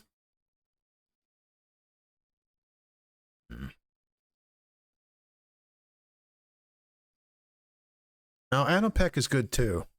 It's a cute little game. Egypt flavored, sort of a Wolfenstein Metroidvania, basically.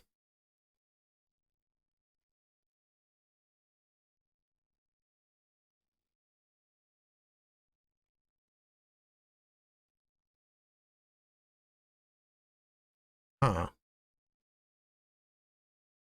Oh yeah, put this on my wish list. Something called Genotype. It's a VR FPS Metroidvania, apparently. You have a Vive. I haven't actually streamed any VR games on this channel yet.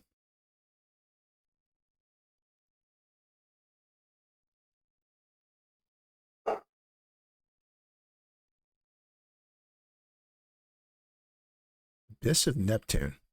Free. Survival horror underwater Metroidvania. Only 65% rating.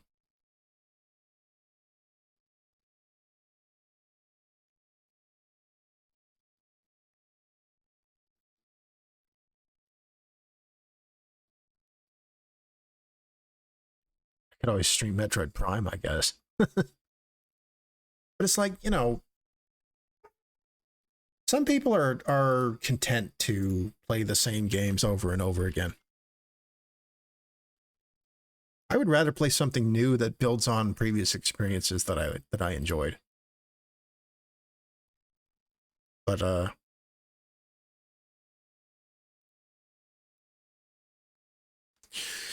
least with Metroidvanias, a lot of them go in a direction that I don't care for. A lot of them mess with the health system, like Rebel Transmute is one in particular that I have beef with. I want more. Honestly, I want more Super Metroid at least, and I want more Metroid Prime. But that being said, I did really enjoy the DS era Castlevanias, Portrait of Ruin, Dawn of Sorrow, and especially Order of Ecclesia, and by extension, Bloodstained, Ritual of the Night. It's very good. I honestly enjoyed Blasphemous, despite the fact that I'm quickly losing my taste for Souls-like games. And I didn't have much to begin with, let me tell you.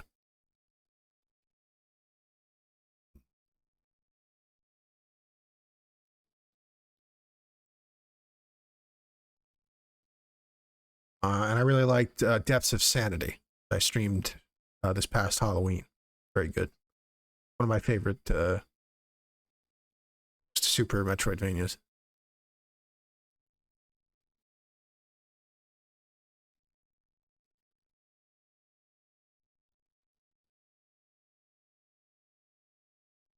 Bloodstained ranks very highly in the list of Metroidvanias on Steam.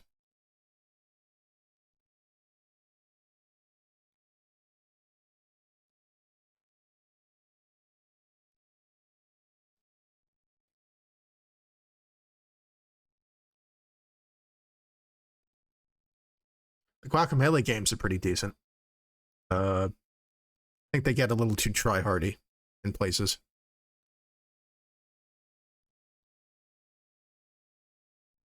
Oh, and of course, the Shantae games are great. Especially Pirate's Curse. Peak. Infernax is pretty decent for what it is. I didn't think I would enjoy a classic Mania that much. And Infernax is pretty difficult, but I was able to work around the I was able to work with its bullshit. I guess I could put it that way. Castlevania mods for Doom. Well, I played the Lycanthorn games are kind of like that. You're probably referring to something else. Honestly, I should play more Doom mods on this channel. I've had my eye on one called on sort of an Indiana Jones flavored one called Venturous. That looked like it was pretty cool. Maybe I'll do that next week. That one was on my to-do list. I have a couple Doom mods bookmarked for later perusal.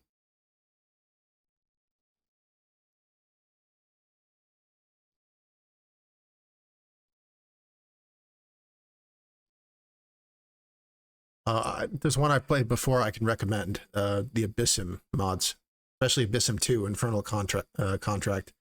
And it actually has expansions, quote. They're more like standalone games. Spirit Falcon and there's an Egyptian flavor one that I always forget the name of.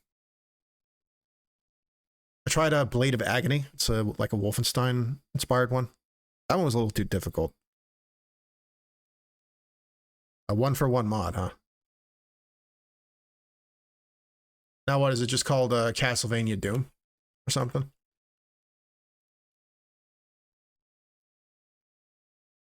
Castlevania Simon's Destiny, is that it? Huh, that does look good. Nice lighting. Oh, there's an itch.io page for it.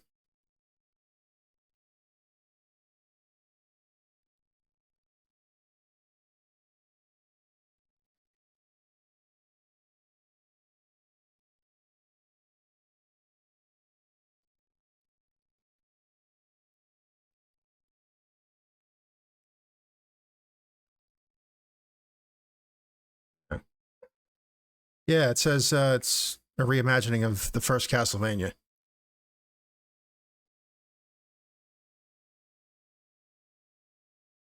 Honestly, that looks pretty cool.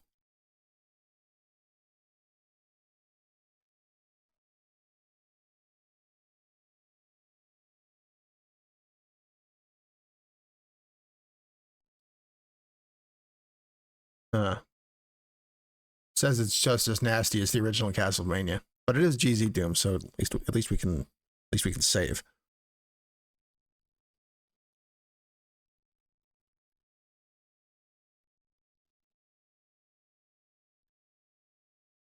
You know what? That sounds interesting. Let's take a look at Castlevania Simon's Destiny next time. I am intrigued.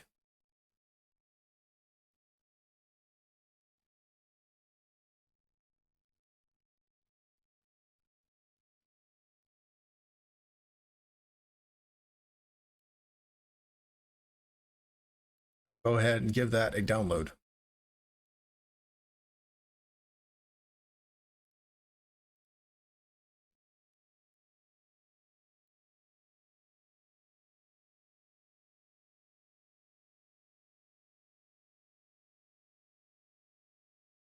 Man, if you don't know what else to play, Doom mods always deliver.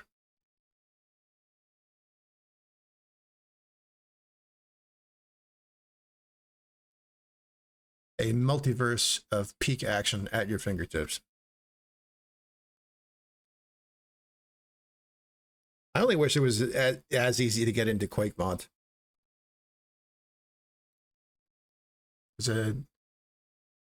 At the end of the day, I prefer Quake to Doom. But I do like Doom. Not gonna lie. But yeah, next week we'll take a look at Castlevania Simon's Destiny, or Z Doom, or GZ Doom rather. And depending on how long that takes, if that doesn't make up the 4 hours, I'll poke another mod, maybe Venturous.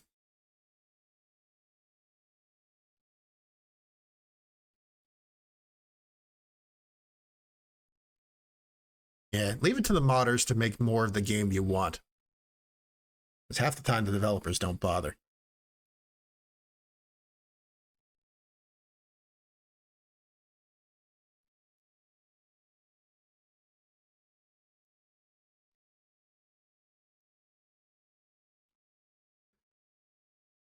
But we managed to pad out the stream for a bit with our pleasant chat. Thanks for sticking around and talking to me, suggesting games. I appreciate everybody's company.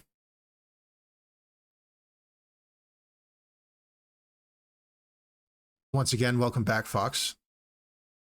Hope you enjoyed the stream. Thank you, Lozen, for being here as always. Thanks, Rex. I don't know if he can hear me. He might just be lurking, but he's been in here the whole time. And shout out once again to Ratchiel the Angel for the raid earlier. Much appreciated. I'm gonna go scare up some dinner. Getting hungry. And